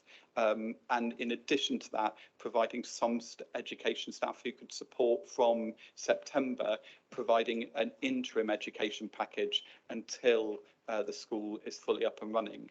But I suppose our biggest concern and our biggest area of work around therapeutic education at the moment is trying to ensure that we can go through the free school presumptive process as quickly as possible, because if we have any more delays, it's going to impact on our projected timescales. In terms of high needs fostering, we've going through an Ofsted registration process, but we're currently using our strategic partners' Ofsted registration within their existing fostering service, so it's not creating any delays in terms of recruitment. We've run a significant range of advertising campaigns through December, January and February, and that's already led to a whole host of interest in fostering, both in our in-house service, but also in high needs fostering. We've got 8 potential foster carers, 4 in assessment. We've mapped out support package and training package, and we're now trying to identify young people who might move into those first foster care family placements as soon as the first foster carers go to panel in July and August. And just to give an update in terms of financials, the first 2 homes opened at the tail end of the last financial year, and we could model quite accurately how much we were likely to spend on the young people who went into those homes, rather than comparing what their provision would have been if they hadn't moved into those homes. And the cost, compared to the cost of running those homes, we made a net saving of around 490k against the cost of running the home, compared to how much the provision for those young people was costing in their existing provision. And we mapped out projected savings within the MTPF process for the net up until 2028. And just in terms of this year, within our residential homes, we were aiming to make a saving of around about £900,000 compared to what we would spend if we didn't have those residential homes. Looking at this year in more detail, we now have more information about which young people have already moved into those homes, and when we're likely to move our 6th, 7th and 8th child into those homes. And we've been quite prudent in terms of our predictions for 2023, 2024 and our likely savings, and utilising quite prudent predictions with finance colleagues. We're projecting a system saving of around £2 million. Some of that is saved by health and education, because they contribute towards some of the current costs for our young people when they're in out of county or unregistered provision. So we're likely to make a saving for children's social care of something in the region of £1.2 million, which is above the £900,000 target, but it doesn't include the annexes and pods. So if we manage to deliver our annexes and pods more promptly and quickly, we'll make additional savings. And we've based that on assuming expenditure will be higher than we're expecting, and at the moment it looks like expenditure will be lower than we're forecasting, and we're assuming only 80% of the savings which we've modelled to get to that 1.26 figure. And just to be aware of the key things we're really working on in terms of risk, we're working hard on recruiting foster carers, because that's key in terms of the model working in the medium term, trying to ensure, as I've already alluded to, ensuring the education provisions open as quickly as possible, particularly around the negotiations with the regional director. We're working very hard to get the pods and annexes in place, because that will allow us to support 16 and 17-year-olds as they exit our provision, but also support young people who might not be able to live with someone else immediately with others, but could provide emergency provision while we support young people ready to move into a home. And we're also focusing on really ensuring, embedded in the structure of the ways we're working, that we remain focused on the young people most at need. So ensuring that young people moving in are either the young people who are placed out of county with really complex needs, we're aiming to move them back into county, or those in unregistered provision. And we've embedded within our processes of working with our strategic partners and health, and across Somerset Council with internal stakeholders, quarterly reviews and an integrated management structure to ensure that's embedded. And also we're developing, as part of our quality assurance process, a way young people, both within the service, but also some of our young people within who've care experience and have within Sick and Slick, can integrate into our quality assurance process. Yeah, and there's a very quick 10-minute overview. You can come back again if you go. I'll open for questions. I've got a couple of points. First of all, I'm sure you did it so that you saved your own blushes, but would you like to let the committee know about the award that was presented earlier this month, I think, or at the end of last month? We were really fortunate in terms of primarily, I think, that Claire and our strategic partner, Homes to Inspire, one of their directors, went to present to the MJ Awards, and their presentation ensured that we were successful in winning the Innovation Partnership Award. That's an amazing achievement, and it fills me with a lot of, I don't know, but everyone else around the table, the fact that we put so much into this process, and to be recognised. I know that across the country there are lots of eyes on us, and it's heartening to see that things are coming, that it's being recognised, the good work that we do. Did you want to come in, Claire? Yeah, I just wanted to say that I think we did something very minor, and actually it was our ability to present what everybody else has done. And I think, as you said, Daniel has been an actually critical part of that, and he should take the praise which people try to give him and he brushes off for being an excellent leader in that space. So thank you to Daniel. Thank you. I just want to make that point that and we've pinned a lot of hopes to this project, and I felt it was sometimes a little bit too much hope, but things are starting to come to fruition now, and we just need to build on that good work and keep up the momentum. And so I want to, on the behalf of the committee, congratulate all the team that were involved and that have contributed to it, because I know it's very broad and very vast. Francis. Yes, absolutely echo all of that. And just to go back a little bit further, the amazing work led by Daniel that the outdoor service did during COVID to support children and young people was also something that we should celebrate and remember. This is a track record of doing things really well to support children in a really innovative way. That's great. That's absolutely wonderful. And I have loved seeing this develop from long ago, and the really, really careful work in selecting the strategic partner of the Shaw Trust because of their education. No, not only because one of the reasons was their ability to be involved in education and do things well in terms, which is what we want for these young people. We've got one part of the DFE giving us loads of money, saying we're really innovative, this is really good. With another part of the DFE saying, oh, well, we don't think you've done the right due diligence, and oh, we might go through another process and we might put it back another 3 years, like the special schools. What can we do to get that part of the DFE that understands what's going on and why it's right and good to sit on the regional director?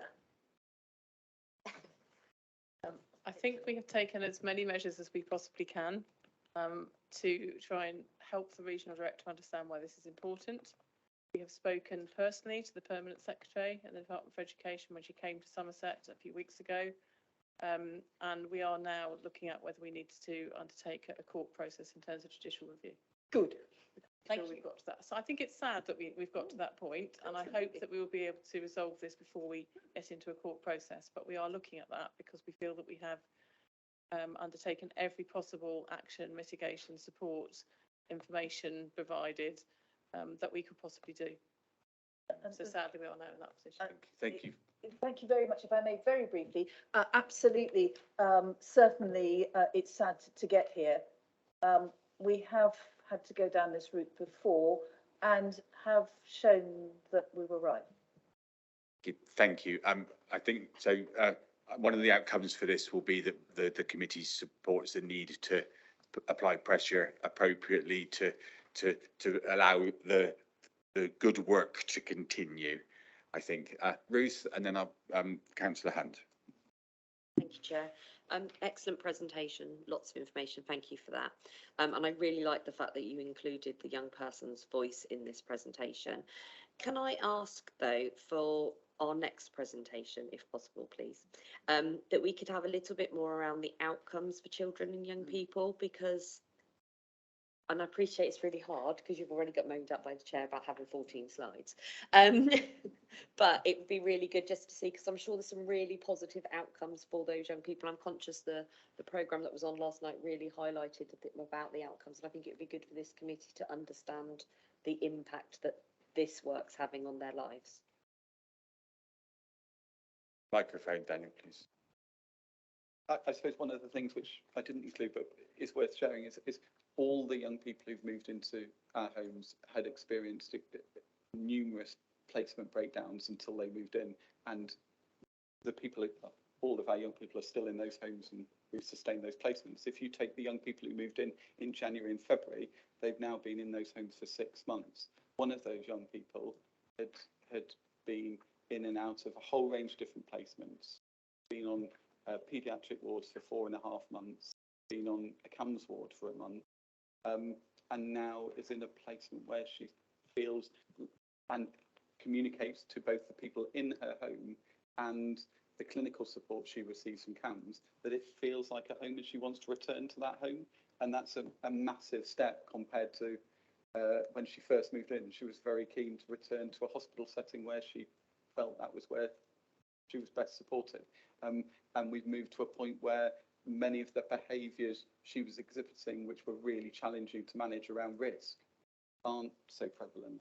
And so we have seen a massive change in some of the behaviours we're having to manage, because they're supported by really good staff teams, which is leading to better outcomes. And all of them, in terms of outcomes linked with education, are engaging more in education than they were when they were in. But we could provide some more robust figures around that, because we are tracking that with data and Thank you for that. But just before we start thinking about outcomes coming back here, one of the points I need to make up is our children, it's children looked after. So in theory, reports like that will be going to the couple parent board rather than us. I was keen for us to keep having it, because we're a public facing committee and we're able to apply the appropriate pressure and support. But going forward, it would potentially be the couple parent board that we get in those reports. However, I'm not saying that we won't have it back at some point in the future. Councillor Hunt, then we look to be moving on. John. Thank you, Mr. Chairman. Win-win-win, isn't it? It's absolutely amazing. I rarely come to any sort of meeting where you look up and it's good news for the young people, clearly. Good news for our shareholders, the residents of Somerset, because it improves the finances, and also gives us freehold assets as well, which is something I think is worth considering. So, and we get complete control of this, which I think is very exciting. So, Daniel, you and your team just arise, Sir Daniel, perhaps. Amazing work. Just a question I would like to ask. We trying to generalise again. Several years ago, we had an issue with a private company opening a similar house in a residential area, and there was massive objections to it. It went to planning, which I don't know it needed to do that. So my question really is, when these are established, these new homes, which are fabulous, as I've said, do they need to go to planning? And if so, what is the reaction of the local people? And what do we do to liaise with the local people, the local community around these houses, to sort of say, look, this is okay. You don't need to worry. Everything is fine. So where are we with that? Thank you. So in terms of the planning process, when it's a small residential children's home, so for what is viewed within the planning guidance as similar to a conventional family. So I think the case law is usually around 4 children, 2 adults, and we're obviously looking at homes which would usually be for 2 or 3 children. You can undertake a process where you get agreement from the planning authority that you don't need to go through a formal planning process, but that doesn't negate our desire to ensure that we engage with communities when we open homes. Now that doesn't mean we do, when we do that community engagement, we meet with local members initially, then parish councils, and then we have a community engagement event for the people in the immediate vicinity of the home. So we invite everyone within around about 25 to 30 metres of the property, which is the same as if it was a planning process, to meet the staff team, to meet the manager, to get their mobile number if there's a problem, and to see what the home's like before a young person moves in. And the vast majority of the people we meet through those events at all the homes have been really positive and constructive. I think sometimes there's understandable fears around what's involved in a children's home, and some of our local residents have come on a journey with us to understand what that might be like. And we have examples where neighbours bring around cakes and talk to the managers on a regular basis, and that's very positive. We have some other examples where we've found it a bit more tricky to ensure that every local resident is 100% behind the developments we've been planning, and we need to just keep working on that. I don't think we're going to perhaps get to the point where every local resident is 100% happy that we've moved in, but I would say the process we go through in terms of community engagement allows people to have regular correspondence with our managers, and they also regularly email Tessa as she comes to all of those community engagement events whenever someone's parked inappropriately down the street, which is good to promptly manage that when it's an issue. But I think, yeah, we need to keep working on that where it's not running totally smoothly. We are going to have some behaviours from some of our children which we need to manage and might cause a little bit of friction, and we need to just keep working on that. And there are Somerset children, so we want to embed them in Somerset communities, and not just find homes which are 100 miles away from anyone else and not near any other services or facilities. So that's for the teams at those homes to manage as best they can. Thank you. That's the, yes, yeah. Thank you for that, Daniel. Yeah, that's terrific news. I think the problem with the private one I was talking about, it was all rumours. There was no sort of engagement at all until afterwards when it was too late. But with this, it's very, I must admit, it's very encouraging to hear that you are liaising with local people. It is a worry, as you say, but most of the fear is the fear of the unknown. If they know what's happening, they've got a number to ring or somebody to talk to.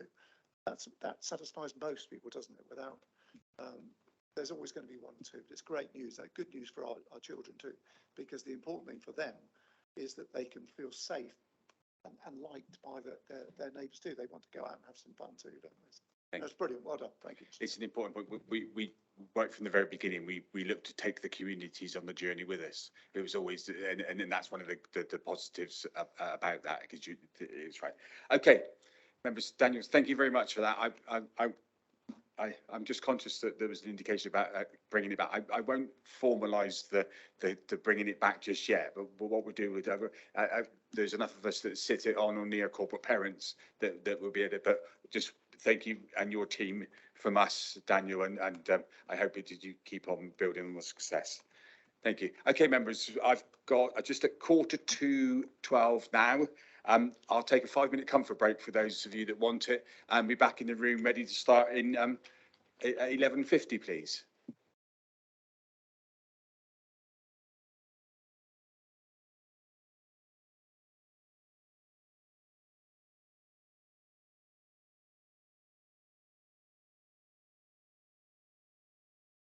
Is a topic that we've been trying to get to presentation to for some time. The information is shared. We're pleased that we're joined by an eminent group. At the end, I'll allow you to introduce yourselves rather than me go through and for you to stand and take a bow.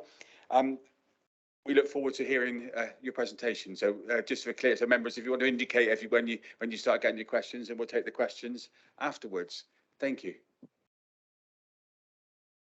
Good morning, everyone. I'm sure we're all wondering who's eminent at this end of the table, but really great to be here today. We're here today to talk about children's mental health in Somerset.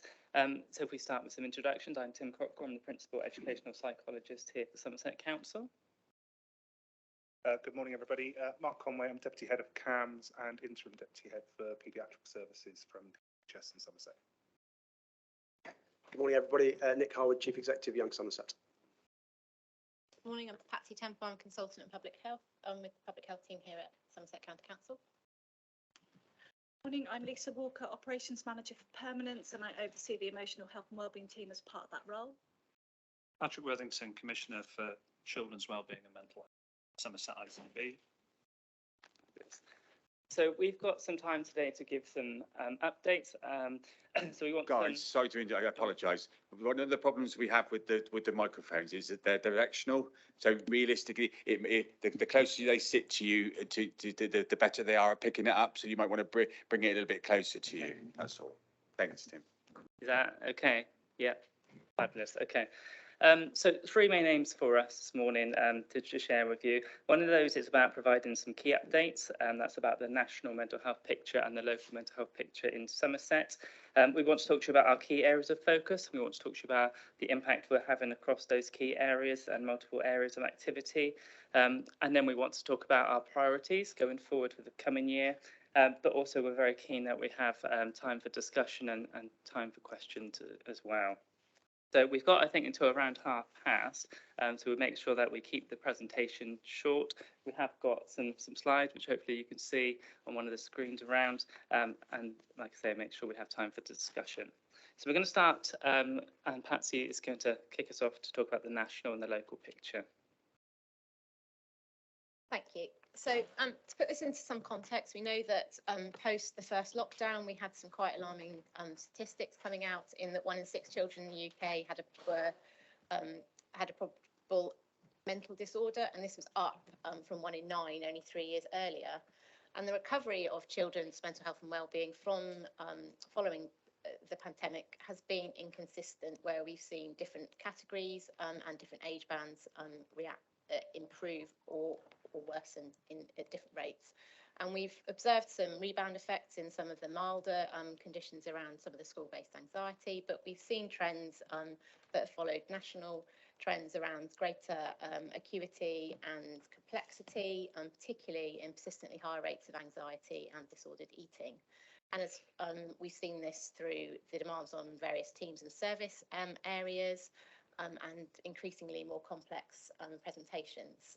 We've also had a large section within our Somerset Schools Wellbeing Survey this year around emotional health and wellbeing, and particularly looking at children's worries and coping mechanisms across the different key stages, and that will be reporting on a Somerset and individual schools level in September.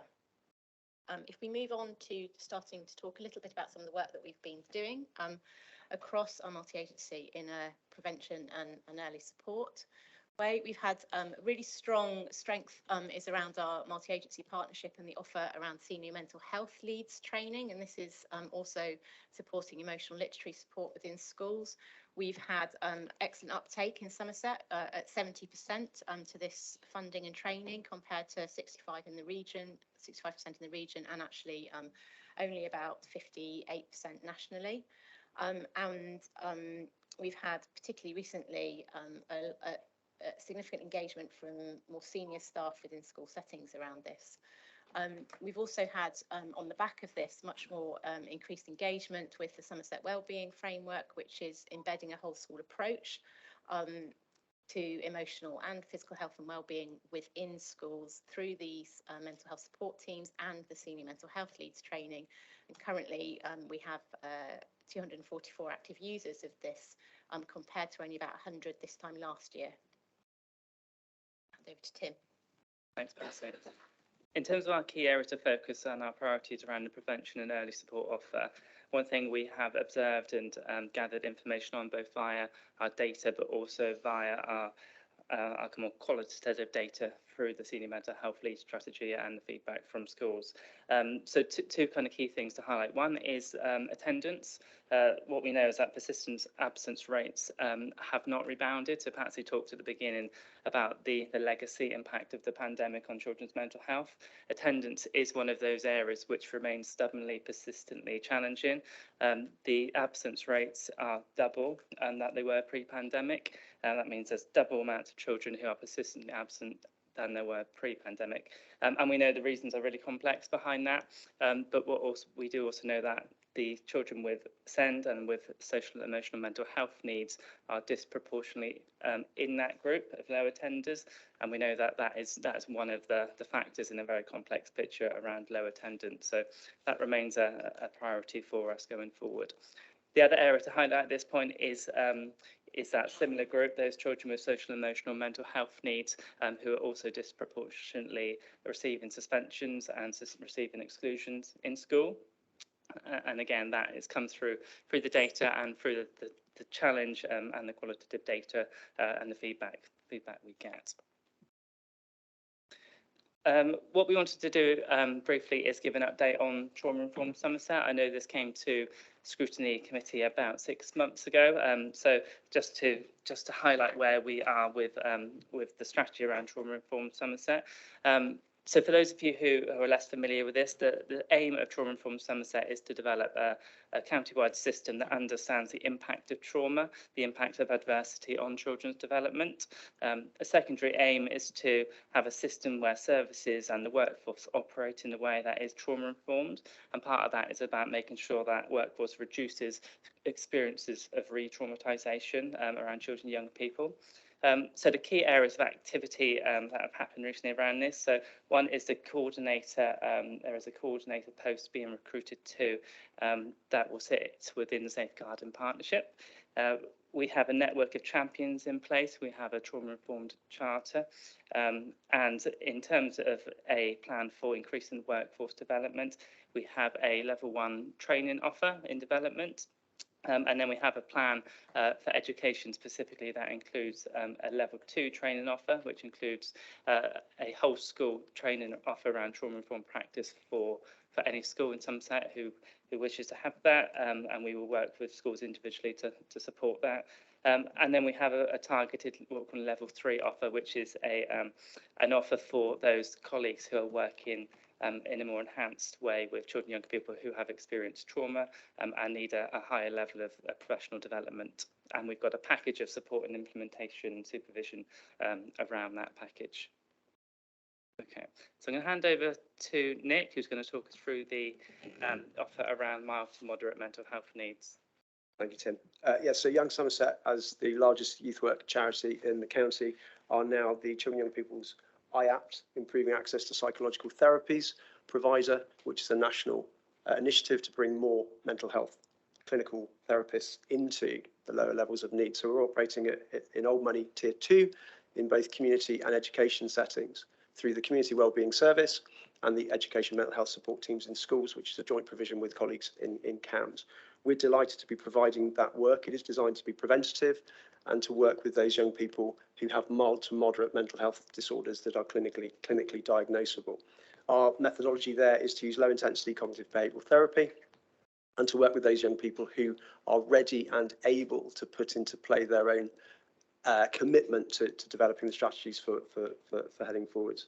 So we're doing a lot of clinical work across the county. We started with 2 trainees in January 18, and as I sit here with you now, we've got around about 40 clinically trained therapists operating across the county in both community and education settings. We've also got non-clinical staff in our mental health support teams who are increasing the reach, particularly reaching out to working with parents to support their own children and teenagers with needs as they see coming through. We also, within our targeted youth support offer, deploying youth workers into clinical spaces in support of children's social care, CAMS, the police and others, for those young people with some of the higher levels of need, risk and vulnerability, and seeing the value there of where there's very robust in Somerset, very robust and well-managed care and safety packages for children and young people, the value of a professional who can go in with no agenda and just be that person that can listen and help that young person understand and navigate what's going on for them in a different way. So the value of that is there. The last thing I'd like to say is that as a third sector organisation, what we're able to do, which is massively valuable to the system and statutory colleagues, we're able to, against our core commission contracts, apply for external funding from grant-making funders and so on, and bring more money into the county to enhance the work that we do. So, for example, in support of one of our targeted projects, which is working with high-level needs young people, we've secured 3-year funding from the Henry Smith Foundation to do some group work, which is a step down out of some of that clinical care into peer support mentoring that will last for another 3 years.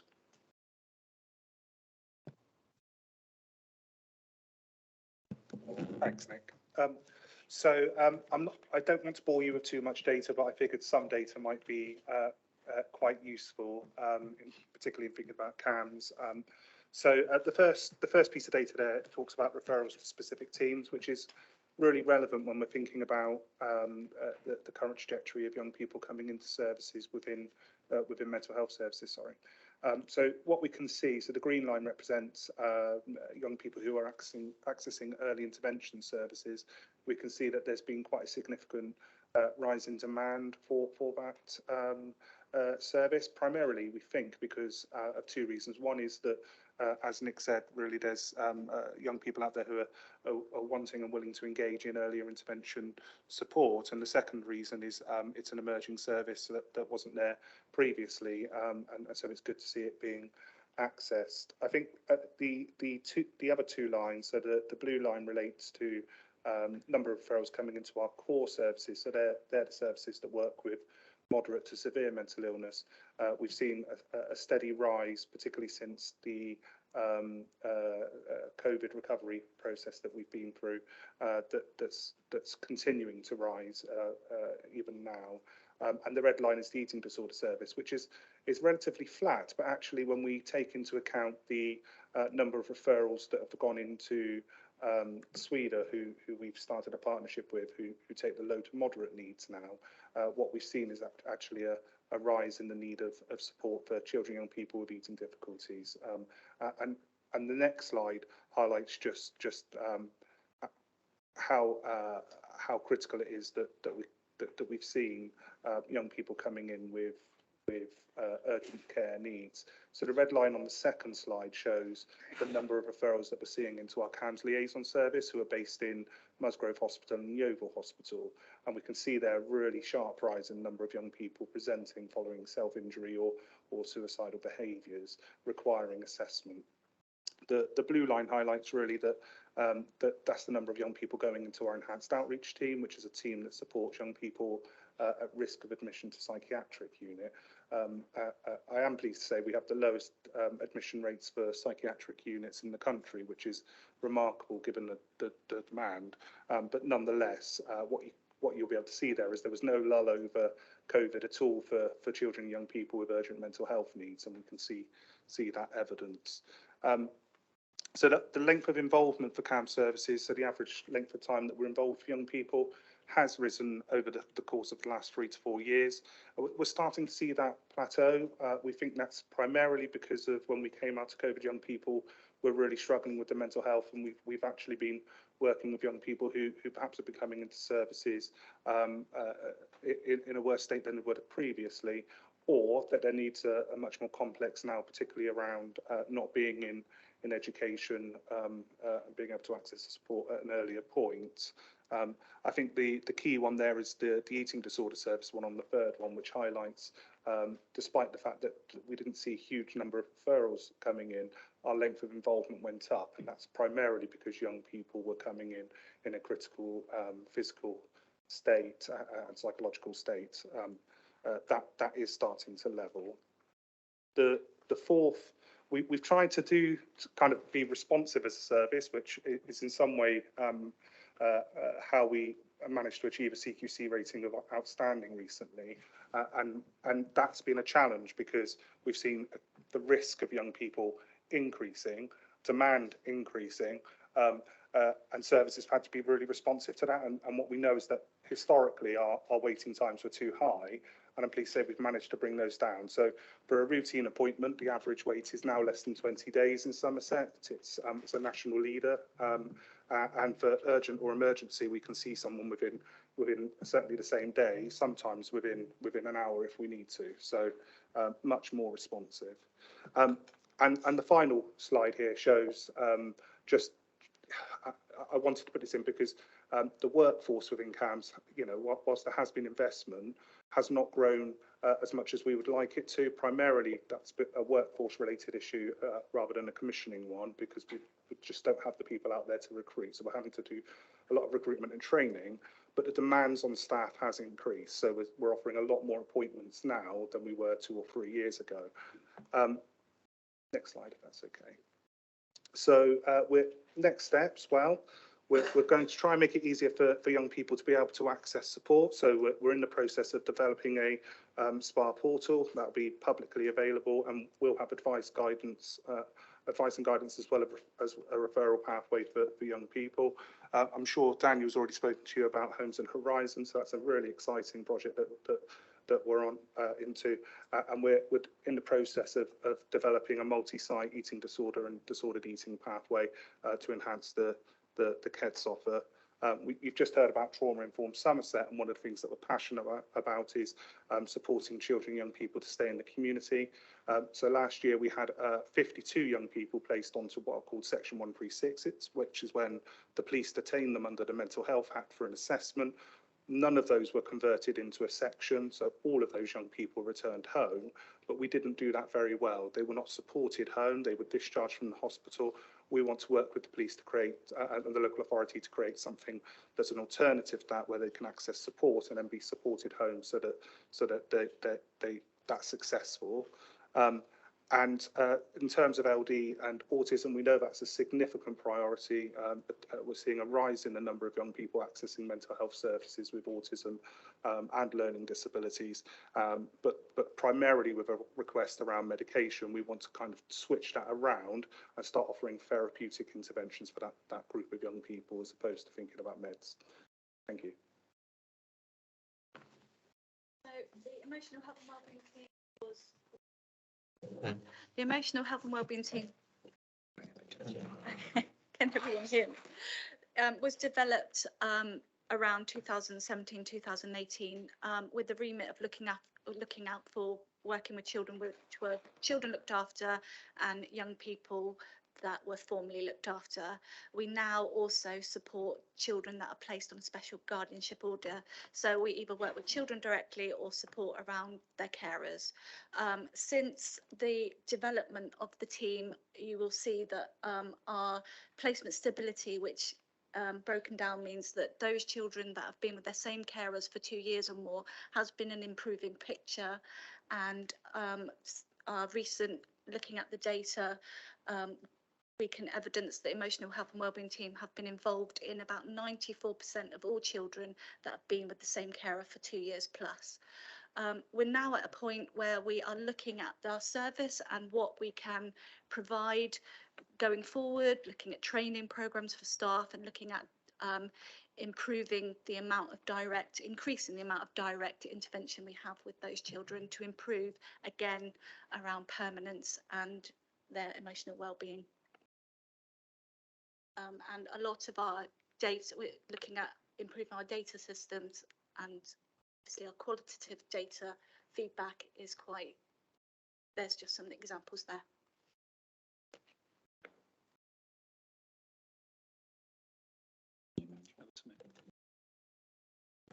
So, hi, Patrick again from Somerset ICB Commissioner.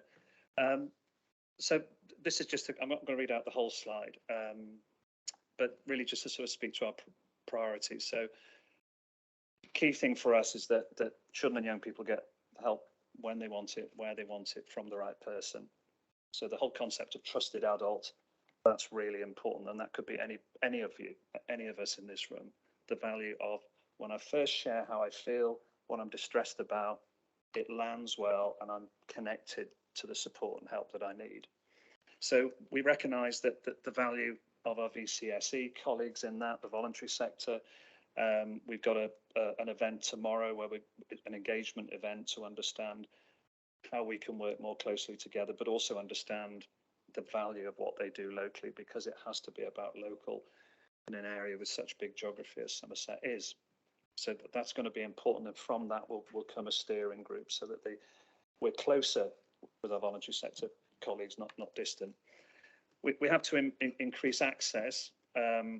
We currently have, we're set a national target. The NHS gives us money. We have to deliver to that money. There are very clear expectations for what the amount of children and young people that we see through health funded services. So currently we are at 70%. Some 4,500 children and young people have received a service.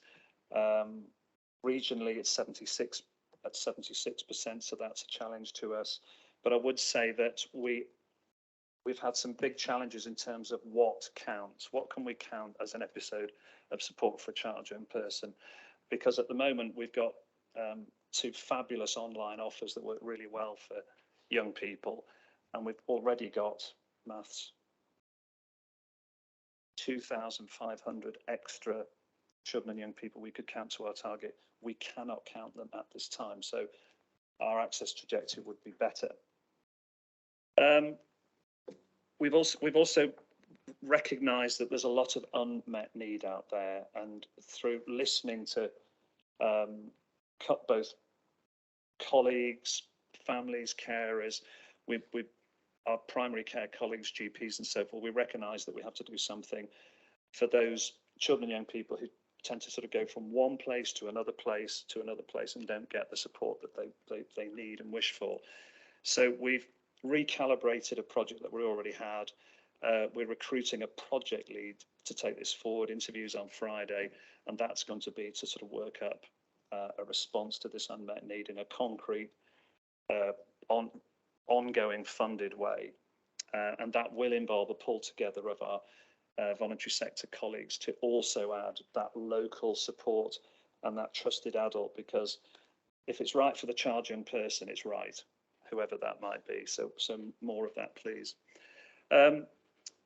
Just a bit of jargon, but important jargon, but because of all the work that Young Somerset have done, and our CAMS colleagues and our public health colleagues, we've got a really established, once they tier, trajectory of help. So wherever the child young person presents, they get something that they can work with on their terms. That's come from national learning.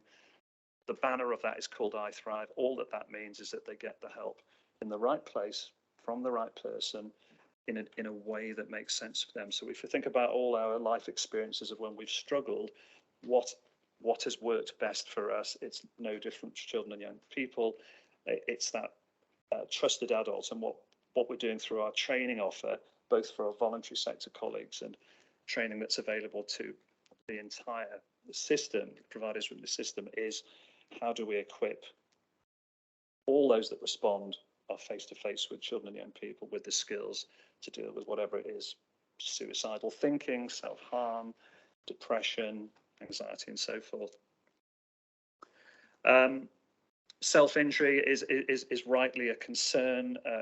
We have higher than our local comparators in terms of admissions to acute wards. What does that mean? It means that we have to do better in terms of intervening productively. But what I would say that we have a summit for later in September. We've set up a working party. If there is any interest in this room in joining in any of this, please do contact me, because we have to respond. But I would say that the presentation of self-harm is some 5% from our providers. We've had a really good result from Jigsaw and Mosaic, which Mark's responsible for, and they've managed to intervene in a way that is better for the young person, because admissions present their own challenges and aren't the best place for a young person to be. And the result of that is a 15% drop in referrals. So hugely impressive, Mosaic and Jigsaw. But we have the challenge we have, which is across schools, across the voluntary sector, self-harm is something that we have to work up a coherent pathway so that wherever a child presents, they get something. And we have the regional summit, which all of you are invited to if you have an interest, in early October, where the national lead for the national clinical lead for self-harm is going to be present, and they really want to work with us and stand beside us to get this right. And we learn from best practice from elsewhere. I won't talk about early help. It's a priority, of course it is, because Tim's already spoken to that. We were a pilot for our successful mental health support teams, but we do have schools where there isn't that coverage, and we need to extend that further. The plan of central government was to 100% fund to get mental health support teams across the whole piece. That we simply do not know whether that funding is going to be available. So we have to support, through our excellent provider, Young Somerset, other resources to reach out to those schools who don't get a mental health support team offer. But how can we do that in other ways? Well, that's Tim's already spoken to that. So that's a real priority for us, particularly in those parts of the Somerset footprint where there isn't a response or buy-in from schools, whilst not underestimating the challenge that teachers and school staff, it's another ask of them, but one that we need to support them to do. So again, to finish up, supporting of families is critical to all of this. And one of the things we're looking at, which will emerge from our work tomorrow and other conversations, is what do families need more of to support their abilities, their understanding of their situation? What might that look like to better enable families to respond to and make a sense of their child's and young person's mental illness? So that is a really significant priority. I don't want to underestimate the challenge. The challenges are what they are. But I think that one thing that will help us is better connecting and communicating of the whole raft of offer across Somerset, so that we have one place where anyone can go and get connected to a resource rather than given a phone number or an email. And that's going to be our open mental health offer. It's worked very well in adults, but we need to develop that and deliver that for children and young people, and that's all of it. That brings us to the end of the presentation, so I'm happy to have discussion and questions. Thank you. Both, there's two microphones on, you probably want to, that's it. Just Patrick, just to pick up your, first of all, thank you very much for your presentation. The feeling I get is a positive one compared to some of the doom and gloom that we had previously. So I thank you for that. I'm sure there'll be some questions. Just a couple of points. First of all, Patrick, you talked about a working party and a regional summit. If you could send that information to Fiona Abbott, she'll record that and then share that with the members, because I know that there were some of us that would have an interest in those points for there, so that it'd be easier to pick up the offer if we were aware of the details. So we'll do that one. And so members, if you want to indicate to ask questions, I'll bring in Ruth first. If you want to introduce yourself, Ruth, and then do that one. Morning. I think you all know me, so I don't need to introduce myself. So obviously I'm here as school governor. I've got a few questions. My first one is around the trauma-informed work. So there was lots of conversation. You mentioned stuff being in development, posts being recruited to, offers being developed. When are we going to see it come into fruition? I'll do one question at a time, I'll be kind. Okay. I'm happy to start this one, but Patsy, you might want to come in with some details. So we're very aware that we came to Scrutiny to talk about from Somerset 6 months ago. We've had some staffing changes since then, and what the key aspect around the coordinator is we really want that person to be in place to drive forward some of the change. And this was approved last week in terms of the coordinator recruitment and where that should sit within the partnership to have the most effective reach, considering the stretch of the role that has to be like. So Tim, sorry, just pause for a second. Members, everyone in the room, could you please check your devices that they're on silent, please? Because beeps and buzzes going over, they're very off-putting to people. And there's one that's a recurring one. So if you could please check your devices, I'd be appreciative. Thank you. Sorry to interrupt. I know it's off-putting when these things and noises are happening. that's fine. Yeah, so the recruitment of the coordinator is imminent, and that will start driving forward change really quickly once that person is in place. I will also say, and if Patsy would add anything, but we have the education strand of Trauma Informed Somerset has a clear plan in place for September start. So we've agreed a level 2 offer for all schools that will be available from September, and we have a level 2 offer which will be going out in September or early October for schools to book onto. So that is further ahead than the coordinator aspects. But I don't know if Patsy wants to add anything. I think you've covered it. I think the other aspect is that we have embedded those trauma-informed principles and approach within the whole school approach for emotional wellbeing through the Somerset Wellbeing Framework, and that's already been done. So the work that's been done with schools through the senior mental health leads training, that has all incorporated, as if you like, a model of good practice within it. Thank you. Sorry, I'm going to go on to data, and I know you're all going to cry now, so I apologise in advance. Slide 5, so the one around mild to moderate mental health needs. If I'm reading the data right, and I've checked with Francis to make sure I'm not losing the plot this morning, it appears that you're getting 2,231 referrals in, but only about 50% of those are attending the initial appointment, and then only 68% of those are actually completing treatment. Is that accurate?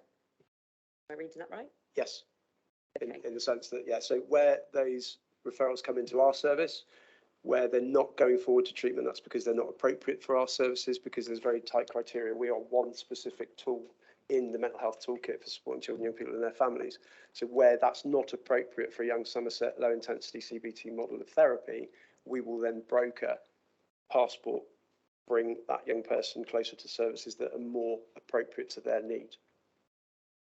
Okay, so what's happening to the ones that are being referred in and are they not having an assessment? Because that's what it looks like in the data. So there's a very sophisticated model of joint organisational triage that scopes that out. Okay. So yeah, they're not just getting dismissed. They're not getting a no. It's a no from a young Somerset service, but according to the need that we see, whether that's a self-referral from a child, young person, a parent or a professional referral, those conversations happen as quickly as we possibly can. And then that's the pathway that is mapped out for them. Okay, thank you. That's reassuring to know because reading the data made me a little bit nervous that 50% of children were just vanishing. The other thing that I wanted to just ask was around the completion rates and the outcomes. There's a lot of acronyms in this. So unless you're working in the system, you probably don't know what they are, but I'm guessing they're outcome measuring tools. Some of those seem quite low. Yeah, and some of the, apologies for the horrible acronyms. I have a passing acquaintance with what most of them mean, Ruth, and I try to remember them all the time. They are the set of prescribed evaluative measures that we are required to complete for young people in our services. They are paired outcomes, so they take an assessment of the young person at the point of entry and the point of completion of discharge. Some of those, where those rates are very low, is because that's where we're asking the young person directly, once they've completed their therapy, to come back and effectively fill in an ESQ as an end of service questionnaire. We encourage the young person to do that. We can't make the young person do it. And of course, actually, if they're in a better place and they're happy and they're thriving in their life as a result of our therapy, actually they're just cracking on. A large percentage of them will not complete an evaluative questionnaire based on their experience. So we are encouraging that all the time, but that can be a real challenge. Thank you. That's Bruce, thank you. Amelia, did you want to come in on any of those points? You were waving, sorry. I just want to make a very quick point, and colleagues touched on education, which is a key point here. There is a lot of really excellent support and more that's being developed, which colleagues have outlined. One of the things that is critical is that partnership with schools, and we have an opportunity and touch on it in depth today, but the team has just conducted a really enormous survey. It happens every 2 years, the wellbeing survey, where 5,000 children responded. When we go out with that data, it's a great opportunity to speak to schools about the importance of mental health and about how their children are doing. We want to capitalise on that and make sure that moment when we've got their attention with this fantastic data is a moment and a gateway really into both the trauma-informed work and the work around mental resilience. So I think that's something be helpful, to bring back, and we will be flagging with the committee and further items in the autumn term. But it's just to say that's a really critical moment for this work to engage the school system in supporting what colleagues are doing. Thank you for that information. Councillor Hunt, John next. Thank you, Mr. Chairman. Thank you for the presentation. A very large amount of stuff all in quite a short period, isn't it? A few questions. Ruth mentioned a bit of what I was about to say, but on the trauma-informed network, the champion or champions you talked about, I'm just trying to imagine this in our local schools in reality. I know with all these initiatives, some of these initiatives that come out, the schools just, to be fair, haven't got time to do this. They don't have a teacher available. In fact, most of them are sort of sharing jobs with others, as you well know. So I'm wondering how that will work and how you plan to do that. Is it going to be, are you going in saying that this particular teacher can be the school can select its own champion, but that champion, of course, has also got to do all the other things at school as well. So I'm not sure how that's going to work. If you could clarify that. I'll run through these very briefly. They're not very long. With the young people with, I've chosen eating disorders as an example, but the many other self-harm as well would apply to this. Are the majority of these young people, and children, are they self-presenting to you guys? Or is it via the school, via the parents? How are they doing that? And without this single point of contact portal being available at the moment, how are they managing to do that? I assume they're working that out.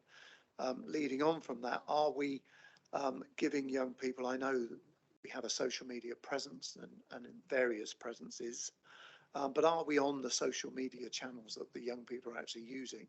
I think Facebook now is for people over 180 or something. I think it's quite an oldish age thing. So are we where they are? I'm assuming TikTok, whatever that might be, and things like that. And in terms of new staff, clearly this is a massive undertaking. I know we are short of staff as a council overall, but where are we with this in particular? And are we struggling, as our other departments, to get staff either in the NHS or in Somerset Council as a whole? Sorry, that's a lot, but I hope that's okay. Thank you, Mr. Chairman. Thanks. I'll start with the trauma-informed one. I'll pass to Mark to answer the eating disorder one, if that's okay, and the staffing aspect. So just to be clear about the idea of champions, trauma-informed champions, so we don't anticipate that they will be in schools. They're sector champions. So we already have a list of, I think, at least 60 champions who have put their names forward as part of our kind of engagement and launch processes, who come from across the voluntary sector, across our health and care, and some of those are in education. In terms of, I think you make a really good point about how busy education staff are and how this might feel like it's something else. There's two links into that. One is we talked earlier about our senior mental health lead approach, and how we can integrate these conversations into things that are already happening, because part of their responsibility is a whole school approach. They've already have that role, and we see this fit in within that. The other thing we know about education, about schools, is that not every school is going to be in a position to, or we would wish them to be in a position to become trauma informed as their priority right now. Schools are just not in that place. So we need to support schools to support where their priorities are and identify the schools we think need to prioritise this, so we can engage them. And then they can have this as a focus rather than perhaps a different focus, essentially. So we're targeting schools, and we're going to develop pathfinder schools who can then become kind of hubs of best practice around this, and then who could have a school-to-school peer support model around that as well. But I hope that answers that question. Okay. Yeah, I'll take the question around staffing, recruitment and retention, if that's okay. So as the, apologies, another acronym, the IAPT provider, now they're rebranding that to mirror Talking Therapies, which is what that service is called in the adult mental health world. So that's what we do with children and young people, so Talking Therapies. The way that works is that Health Education England fund trainees who are then employed by us during their training year. They receive a postgraduate diploma qualification from Exeter University. We support them through their training year. They pick up cases during that training year. Upon qualification, then those roles are sustained within our core ICB contract.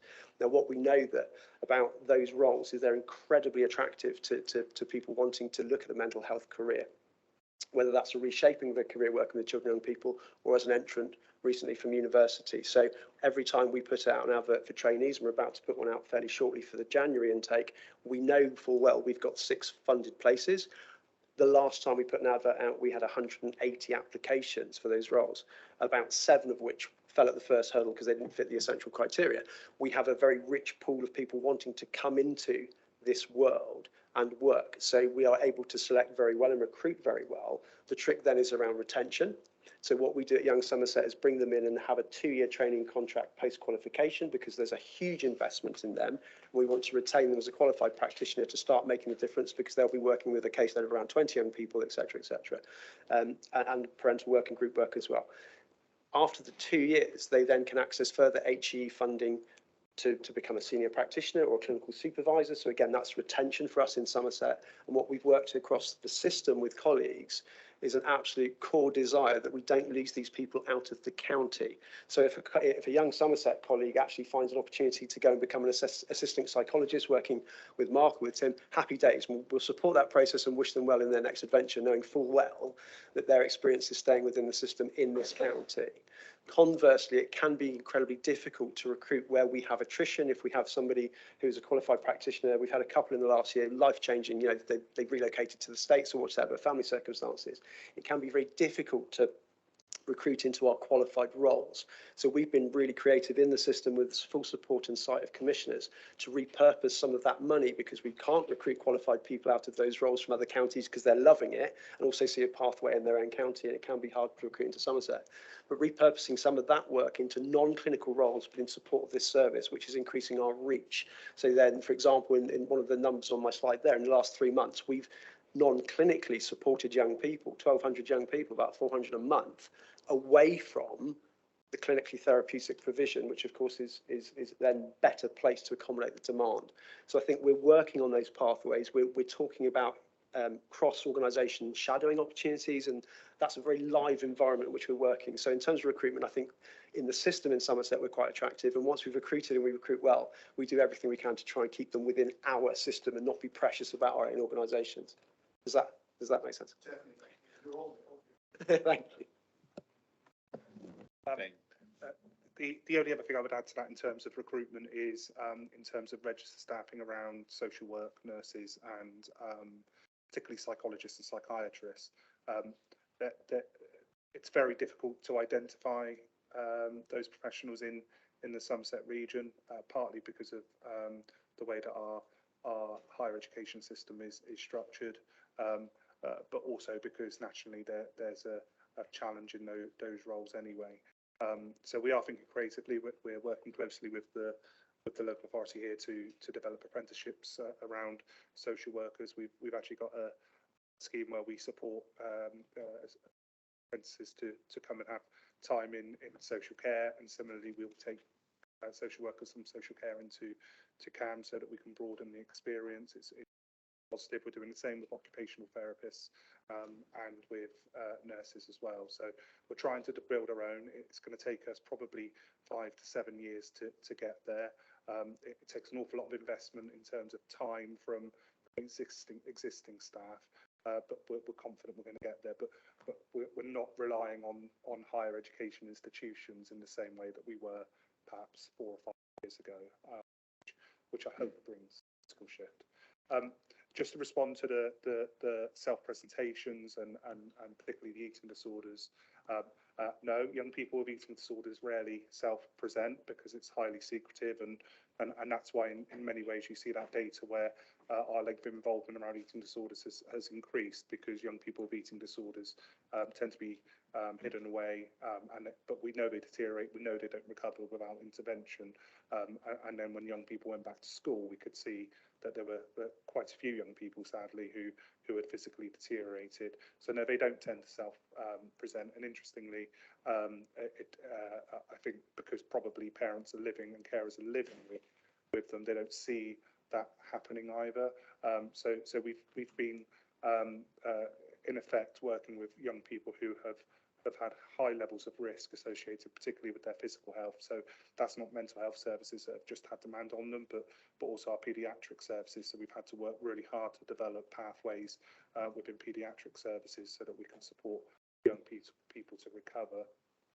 Other conditions though, yes, young people are self-presenting in 2 ways. One is through self-referrals, which we're starting to do, and considering how much lower to bring self-referrals in terms of age.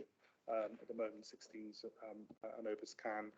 They are self-referring. That's really good. It's really positive. It's what we prefer in many ways, because young people are accessing the sport on their terms and conditions, which is it's much easier to work with.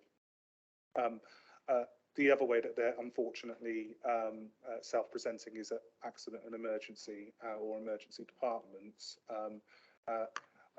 It's a mixed picture, really. We're very proud in Somerset that we've got a really established liaison offer within our acute sites. It's not every area does. In fact, very few have one as robust as we do. So that there might be a little bit of build it and they'll come. On the other hand, obviously, you present to an emergency department because you've done something quite significant and you need physical health intervention. That's really quite concerning. What we know from our data is that several, quite a high percentage of the young people that are coming in have been young people who have represented, and so what we've done is joined up with Young Somerset to develop up what's called Jigsaw, which is a service which Young Somerset operate alongside Liaison to sort of try and kind of reduce the number of representations, try and buck the trend. It's been highly successful. We've gone from about 70% down to about 36-ish%, I think now. So it is having an impact, but we are still seeing the numbers of young people presenting acutely unwell, psychologically distressed, really, quite a high level. Thank you. Okay, members, thank you for that. I'm conscious we're now considerably overrunning, and I've got 2 people that would like to ask questions. So what I'll do, I'll let Francis and Eileen ask your questions at this one after each other, please. And if you can make the questions concise and the responses concise, I'd appreciate it. Francis. Thank you very much, Mr. Chairman. 3 questions. First one on page 7, and if we're doing them together, perhaps a note. The completion rates that Ruth raised, I know you've got to collect them, can we learn anything useful from them? What have you learned from them? What's the result of that? So is there anything useful out of that? And if the answer is no, then that's no, but that's one question. The next one is on page 8, the number of CAMS appointments. Am I right in thinking that this actually is a count with a dot at the end of each year, and the reason it looks like there's a huge fall off this year is actually we're only halfway through the year? Perhaps actually not having the line would help. We might understand then. I battled with a pivot table and lost. I'm very sorry. Okay, and the third one is coming back to self-injury. This has for years been a major problem in Somerset. We have been an outlier for years. We've tried to be different, we've tried to be innovative, we've tried to do new things. What are you hoping to change now that will make a difference? The end of my questions. If I could just, I'll let Eileen chuck on the end if that's okay, because otherwise we'll be better. Do you want to ask your question, Eileen, please? I'm a grandmother, so I can tell everybody how to suck eggs, so I apologise. But there is a whole area of the curriculum, in fact, which is not being addressed. And I'm one for starting before the beginning.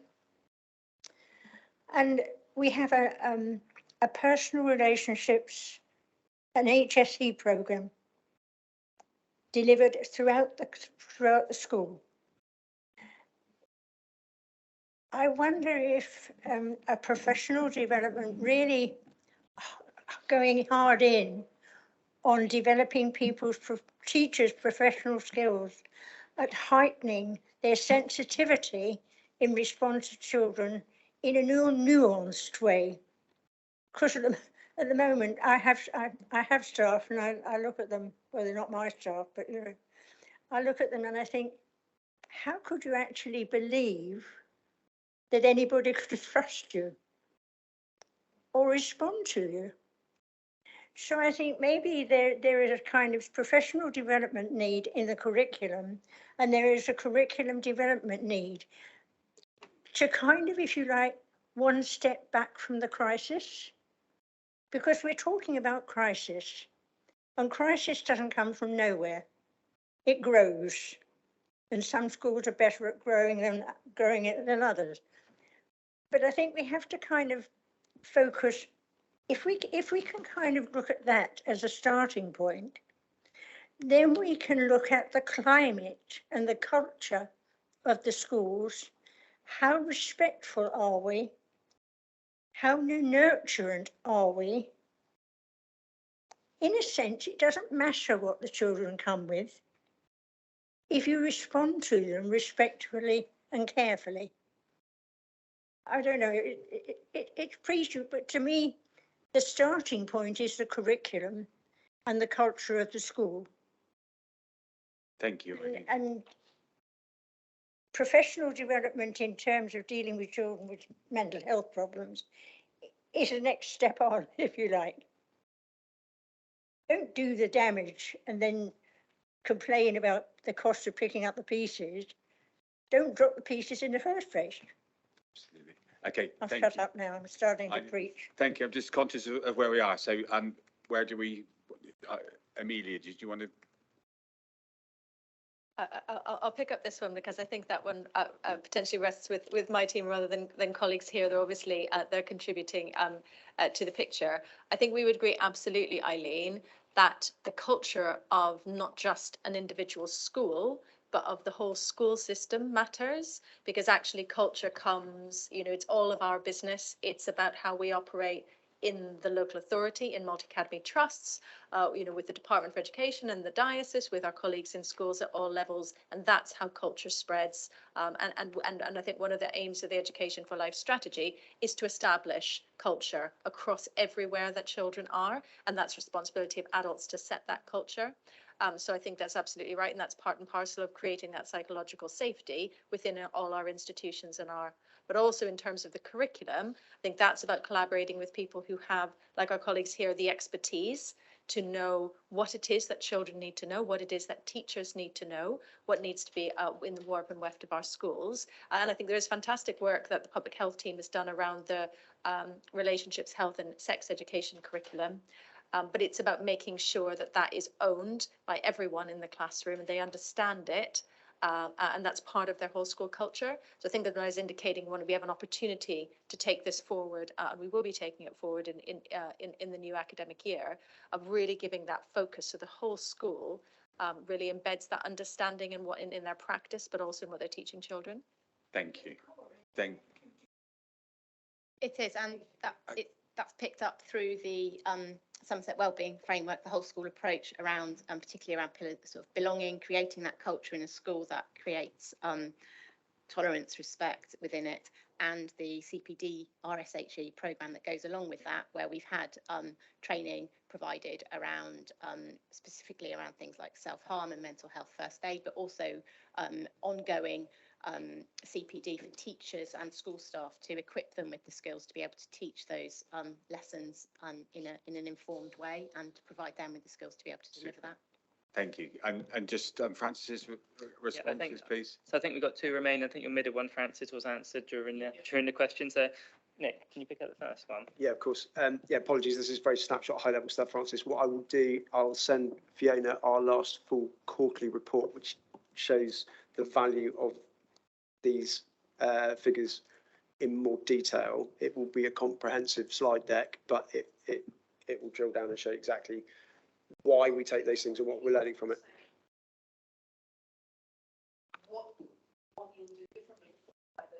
So I think the easy way it's a process of continual service. We'll get caught up, and I'm just conscious that just in summary, so lots of good, not so. It's just last one on self-harm, Patrick. Francis, Chair, am I okay to respond? I'll make this really quick. The national figures for admission for children and young people into acute settings per 100,000 of the pop is 890. For Somerset, it's 365, but the challenge we've got is that the data is unreliable in terms of what we're counting. We are now counting 10 to 24 years old. There are established mental health needs as young adults, which are being overrepresented. We also have an overrepresentation, as Mark alluded to, of high intensity users. It's a label, but it speaks to those complex young adults, young people who have got multiple stuff going on in different areas of their life that needs a collective pull together at a local level to try and resolve. I say that from common sense and best practice elsewhere. So we've appointed a data person to actually try and tell us what is the truth of things, because we have the same presentation as the Southwest, but we are admitting more people, but we're admitting people so for instance, self-harm is coded as alcoholic intoxication. So that massively skews the figures. So we have to have a complete overhaul of what is being counted and what is actual self-harm. So I'm not underestimating this, Francis, but we have that the data has to be the first start of this, and the steering group and the summit, the NHSE summit for the Southwest, that will be a really good place to sort of say, so what is the real picture across Somerset and the Southwest? Helpful, but it's the same answer that I heard 7, 8, 9 years ago. The difference now is that we've got an offer for self-harm, but in both acute settings and in the community. We are responding. We just need to pull that together and recognise that children and young people are saying, when I want help, I want it to look like X, Y, and Z. We need to do more of that. So I appreciate your frustration, but it has kicked on. And this, the 3 summits we've got will move it forward. So please be part of the steering group if you have the time. Okay, thank you. I was going to make the point about sharing the information for the steering group so that we can get involvement in that for members, so members can participate. Just for myself, one of the things that I think is important is a contact point. You made reference to it earlier, somewhere for people experience or need to dip into in the first instance, but then also find a route out of that or into advice and opportunities. So I look forward to making sure that that's clear, because if you do a Google now, Young Somerset comes up as one of the first links for young people's mental health in Somerset, which is a good thing. But there's hopefully the route path that it goes through would be improved. There's lots of points that we've made that we could go back around, but I think it may be worthwhile, should you're able to perhaps if we put an action point maybe in 6 months' time to come back to us again and give us an update with some more figures, and we'll allow a bit, try and get the timing a little bit better so we can dig down into it, because I know young people's mental health is one of the most important things, but also it's important to remember that our adults and health committee will be looking at similar things but on a broader scale, which would include some of that, so maybe involve them in the future. Thank you very much for your time. I really do appreciate all of you coming in, and I'm sorry that it feels a bit rushed, but it's just the nature of where we are. But thank you very much, ladies and gentlemen, for your time, and we look forward to seeing you again. And please, anything you think we might be interested in, please just keep feeding it back through Fiona. We'd appreciate that. Thank you. Okay, moving on then. Item 10 of our agenda. As I said, we are overrunning, so at least hopefully we'll be done by 4. That's famous last words. So to Somerset Youth Justice Partnership Board Plan 2023 to 24. It was included in a supplementary pack. I'm not sure who's speaking. Jane, is it yours or Helen? So thank you. Thank you. As I said, thank you very much for your time. Over you go. Thank you. Lovely, thank you. Can you just, how long have I actually got? Could you just confirm that, please? 2 minutes? Okay, I'll go and fast forward. I'm just conscious that realistically, the presentation is concise as you can, which will allow for some questions. As you've seen, observing the members do tend to leave it to the last minute to think of a question and put their hand up. But otherwise, but thank you. No worries. Okay, so colleagues, you should have a copy of the Youth Justice Plan with the papers, and also my incredibly brief report to everybody to say, please can we have it at full committee in September. So appreciate you squeezing it on the agenda. Long and short of it is, under Section 48 Crime and Disorder Act, you'll all be aware that there's a duty on each local authority and youth justice partnerships to formulate an annual plan, not just plans moving forward for that year, but also a self-evaluation for the previous year as well. So a combination of looking back at achievements, challenges, and also next steps moving forward. So that is the Youth Justice Plan. So in terms of, I'm sorry, apologies on the next bit. Yes, so looking back, we've got some highlights there in terms of what we feel incredibly proud of and what we've achieved and what the team have maintained in terms of good performance. Some bullet points there, I won't read them all out. And next slide, please. And it also encapsulates the strategic priorities, the overarching high-level priorities that have been agreed by partners within the Youth Justice Partnership, the core partners, following consultation. Next slide, please. So it talks about some of the challenges that we've had and where we are with regards to various elements of our key performance areas. So there's some information there around reoffending, and that's probably, we have, I would say, sustained really reasonable, stable reoffending rates over previous years, but that has crept up slightly in the last year. So we're not an outlier nationally, but we are in the southwest region. So that is of some concern to the partnership at the moment. So prevention and diversion, it also explains the differences between the preventative approaches and the diversion approaches. And I mean, this really does minimise the actual work that takes place. But I think it's fair to say that is where the absolute majority of our work happens. So I think if you don't take anything else away from today, not too long ago, years back, we might have had about 300 court outcome cases, so 300 children on our books. Now we've got a much reduced, smaller cohort of very complex children and young people, and the bulk of our work is around that preventative activity. Next slide, please. And that, you know, we feel that, and the partnership feels that is a really good outcome. We are in a good place. We are focusing our resources on those that need it most. A real success since September 2020 has been around our much closer working links with our wider education partners in supporting individual children on a case-by-case basis to remove some of the barriers they're experiencing within education, and for those children who are in education, just really trying to support them to remain in education. So there's some figures there as well, and also for older children and young people, 16 to 18-year-olds who are not in education, training or employment. Next slide, please. Serious youth violence, another area of concern. You're probably aware that figures have increased this year. So it'd been pretty stable since the pandemic across 2021, and from the end of latter end of 2022, and this year particularly, there have been some, you know, very serious incidents and reports.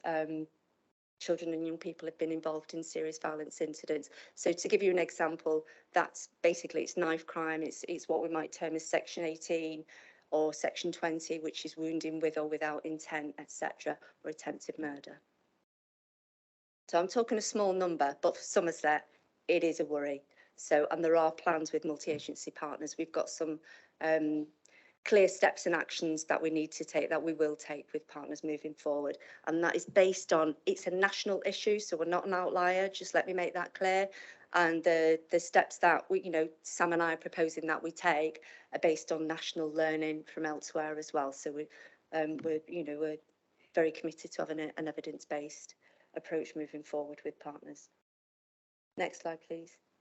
So again, custody, we've always had an historically low rate of custody, and that's we have had, because of the serious violence incidents, we have had that has increased slightly this year as well, which is to be expected, but overall nationally we're still low with our custody rates. Next slide, please. And challenges and risks. It feels like I've done the plan an absolute disservice in the work of the team and the partnership. I don't mean to, my sincere apologies. But in terms of challenges and risks, people have been hearing me say this for the last few years, but we are expecting an inspection. It will come because the framework runs out March next year. So we've got to be done basically by His Majesty's Inspector of Probation. And that's a key challenge, just making sure we've got absolutely all our ducks lined up as we need them for when the inspectors land. Demand is another challenge in terms of, in terms of where we are with the preventative work and we are a very small team. And as you've probably, as I've already alluded to, in terms of we do have a small number of children and young people that are involved in or have been involved in more serious offending that are also assessed as high risk, some of whom are also assessed as very high risk, which means there are, some children and young people who are subject to MAPA, led by the police. So that's the multi-agency public protection. And a lot of that is due to very organised criminality, criminal gangs, county lines, exploitation, and what is emerging now are the fallout from that, the postcode hostilities between peer groups and gangs, particularly in the west of Somerset. So that's a challenge to us to address. And rurality, for those children and young people who, experience it, whose lives they have complete lack of public transport for them to attend appointments or interventions that they need to be engaging in, that is a continued and ongoing challenge. And changes in workforce has been a challenge recently. So it's been quite a turbulent 12 months for us, but I would say for the youth justice team and the staff within it, the resources, we are in a pretty good place now. So we've got a full complement of staff. We've been without a forensic psychologist for a year, which did impact. We had to negotiate some robust workarounds with our health colleagues to ensure that mental health pathways were as clear as they could be.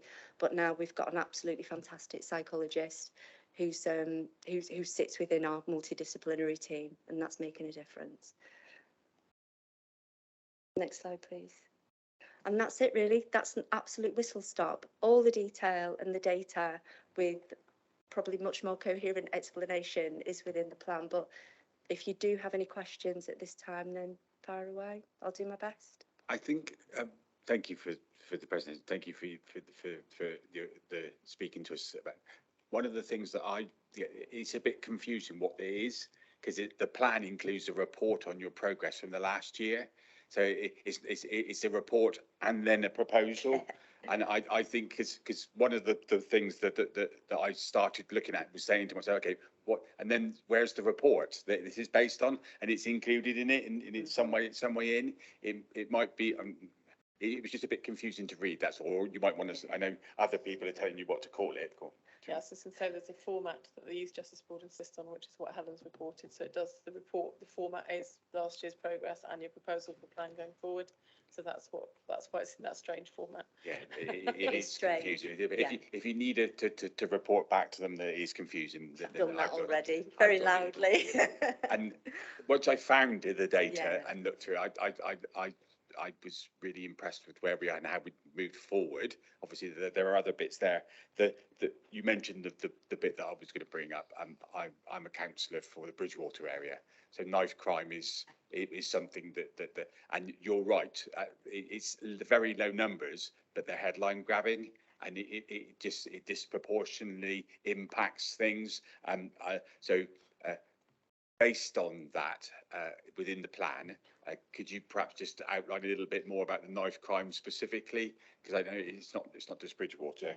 A second bit I was going to say is thank you. The acronym list at the back, you already won a prize for me with that one, because it's normally the one that we have to remind people about. So I appreciate that. I'll let you come back if that's okay. Yeah, no worries at all. So did you want me to comment on the serious violence and the knife crime? I wouldn't just want to link it to knife crime. I think it is, some of the incidents where young people have been remanded, for instance, or detained, haven't just been knife incidents. So, but in response to that, we're not an outlier, as I say. It is clearly a national picture. What particularly is it you want me to proceed? I'm very passionate about that particular area. So what I don't want to do is, absolutely run down an alleyway and stop talking. Incidents. It's what work is being done to help address and reduce the amount of or raise awareness in schools, I suppose. Absolutely. Okay, no worries. I think I'll do my best at answering some of that. So some of the young people that were involved in that were remanded into custody, and what we're particularly proud of is that the right children get remanded. So the majority of the children, even where there are real concerns, we can work with partners to manage that risk on a day-to-day basis and over weekends. So we do that well, and the sentences have confidence in our team to be able to do that. So in terms of what's being done tactically, I have described it like whack-a-mole, where it's popping up in West Somerset, particularly Taunton and Bridgewater. And tactically, with partners, children's social care, our child exploitation lead, our youth justice practitioners, the managers, the police, obviously, will, as an incident occurs, they'll respond to that immediately, look at the immediate risk management plans, families, siblings, the whole lot in that moment, and draw together a multi-agency risk management plan to keep children safe, ultimately keep communities as safe as they possibly can in that moment. So that's tactical and it's operational. I don't think at this stage, and we are not on our own, I can't repeat that enough, strategically, we've got that response correct. So that proactive, longer term planning. So what we have done in Somerset is speak to Southampton colleagues, also Dorset as well, and just because they've got increasing, knife crime, basically serious youth violence offences that are happening, incidents that are happening. And we've been able to draw from that an approach that we feel really confident in, and that's been discussed with some of the partners. Basically, can we take this forward? If you want me to talk about that, that's literally having an amnesty. Who are the kids that we're really worried about? Who are children and young people that we're concerned about? Southampton had about 60. They were all concerned. This is a high-level multi-agency meeting. Whittle it down and determine, triage that and determine out of how many of those, who are we really, really worried about in terms of the support they're not getting. They whittle that down to just under 40. And then case by case creates a support plan around each one of those children. And that between partners meant also having an amnesty to the different powers, interventions, resources that they could wrap around each child. Massive piece of work in Southampton, and that is city based. It's not what we're experiencing. Ours, you know, I would like to think ours is much, much smaller, but let's not wait till it gets there either. And it is going to need a different response, but we do have the right partners around the table to be able to do that, I think, and take that forward. Thank you. Ruth wants to come in, and I think the support is we're noting the report, so that's fine. So Ruth. Yeah, so mine is a question around section 3.3 of the report, which talks around prevention work in schools. So the turnaround project in particular, that seems to have got some really positive feedback and really been valued by schools. But looking at the data sets, and I appreciate why, because it's just before they are picked up for offending potentially. It's all secondary schools.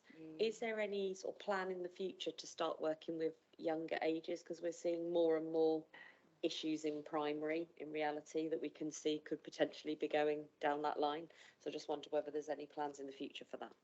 There's nothing immediate and concrete with regards to that, because I've not got it in front of me. Is that the turnaround or the teachable moments? That's working with the schools, because Teachable it's easy. moments. Yeah, it's easy to get.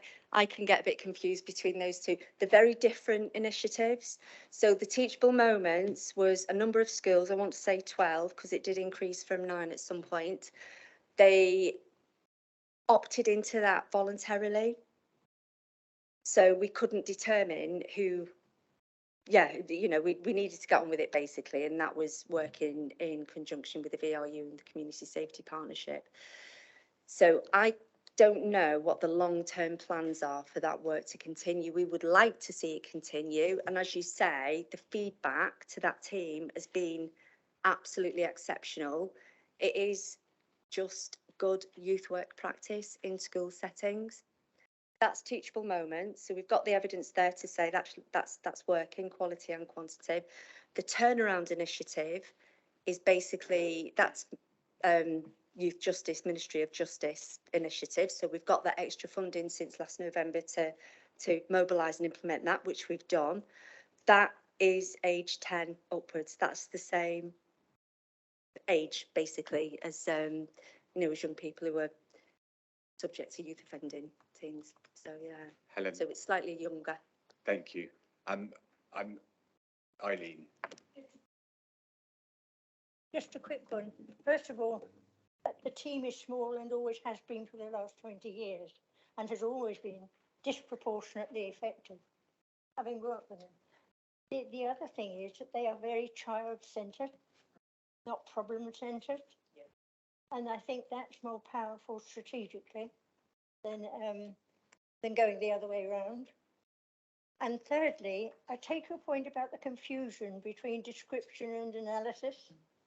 It was problematic, especially the fact that we've had it at the last minute. I mean, I'm a fast reader and I had trouble. So if we could have a bit more distinction between the two, I would appreciate it.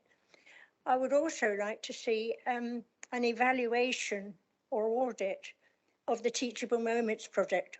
Perfect, yeah. Because I think it's got legs, you know. And I also would support Ruth in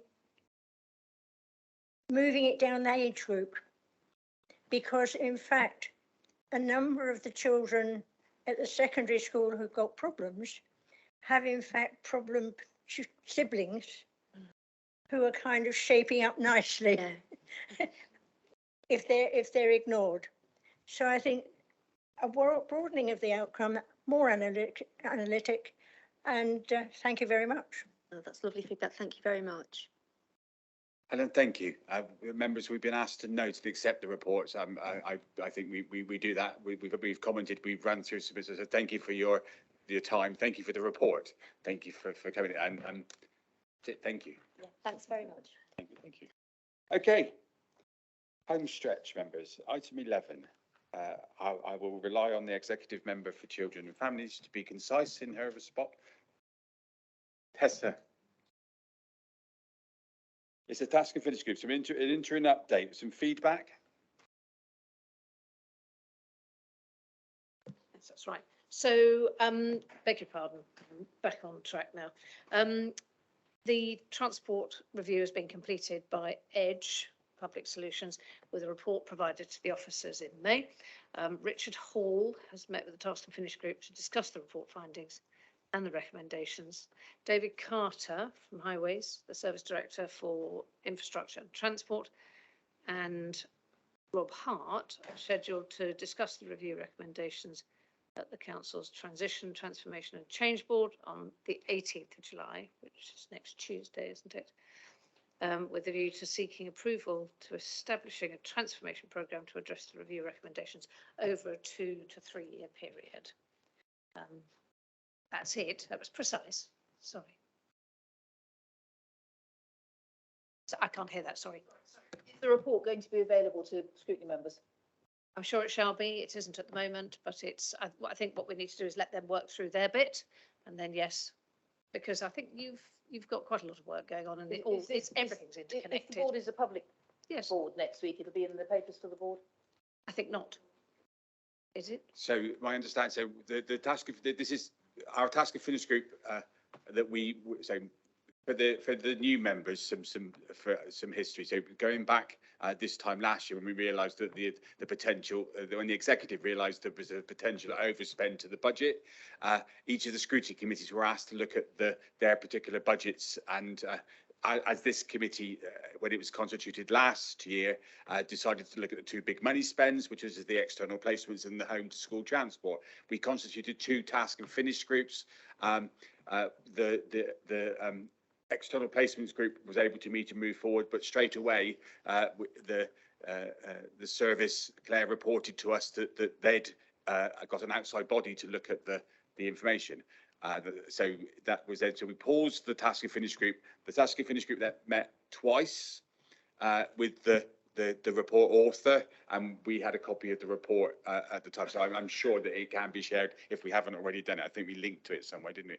I know it was. It wouldn't. We saw an interim report, and it was going to when it went to the executive, we were going to ask for a copy to be shared. So that's what we're doing formally. And the next bit that this is obviously. The reason we asked for it to come back to this committee was up to close the circle, because but having not been able to see the budget for the first few months, we can't really say whether or not there's any savings or where we're going generally. But it was just an opportunity for yourselves and Claire to report back to us. Claire. So I can't see a problem with that report being disclosed to the committee. It's a very technical report about how systems and processes and various data sets work and how they might be improved. The reason it's going to the transformation board next week, which is an internal board, so it's not a public, won't be in a public format, is because we need some additional resource to be able to manage the change of, and that's a change that will be needed to be done between Transporting Somerset and Children's Services. There are various priorities for corporate resource in terms of change, so we have to apply for that resource. And whether we're successful or not will impact on what we do about that. Thank you. Ruth, did you want to come in? Obviously, Francis, your microphone's. we've not seen the recommendations from him, that report yet as a group. I am presuming that there are qualities impact assessments that will go with those recommendations to make sure that none of the groups are unfairly impacted by any potential change. I think I said this at the last meeting as well. It is technical. It's about how to to use different systems to look at routes and planning and all those sorts of things. It's not really about changing the impact of the impact on children and families. It's about how do we do as good a job, if not better, with a slightly different resource. Hopefully so. Come back on that. If you're going to change a route for a child with SEN, that potentially is going to have an impact. So we need to think about that in advance, because for a lot of the children and I know when we had the issues with Hinkley Point and the roads being closed and diversions, that caused major issues if they weren't prepared in advance. So I just think we need to be conscious of that. I think there could be some impacts. I think what we'll say, rather than go, what I will suggest is that the committee asks for the executive member, as they've asked us to look at it in the first instance. If we as a committee ask the executive member to bring back a report or a comment sheet, even if it's to the next meeting or just after, once this review is coming up. And so just some of the reason why I suggested I wanted it to come along this month is because of the gaps in meetings, but also to identify the fact that it's nearly a year that it's been active and we haven't made any changes yet. So the feedback will come from that. So that'll be an action from there rather than try and speculate. So once it's gone to the change committee and the report, so we'll ask for the report to be shared with members and then we get a report to be brought back. Are we happy with that, executive member? Bless you. Okay. That was item 11. Item 12 of our agenda, just for those new members and new members of the committee to remind you, one of the things that we try to do, what I try to do with my vice chair, is if a report, very often officers will bring something to us and say, we need to take that to your scrutiny committee. And all it says is to note on it, unless there's an education benefit, in fact, that we learn something from it coming. I say that we can circulate it in between the meetings and we make a note of the fact that it was done, so that should anyone be reading it and identifying the issues, then they could do that. So there are 4 items there that were circulated. And that's just to note, there are no points coming back from that. Okay. We have, apart from the August meeting that Jamie will be sharing the information for, which is for another scrutiny committee that we're invited to, our next meeting is Wednesday, the 13th of September. Just to keep you updated, we will circulate a date once it's confirmed. I have asked, and we will have a meeting in October because there are items that we need to be covering there. But I'll get that date shared at the earliest opportunity. Otherwise, have a pleasant summer. Please enjoy yourself. Speak to you soon. Meeting closed.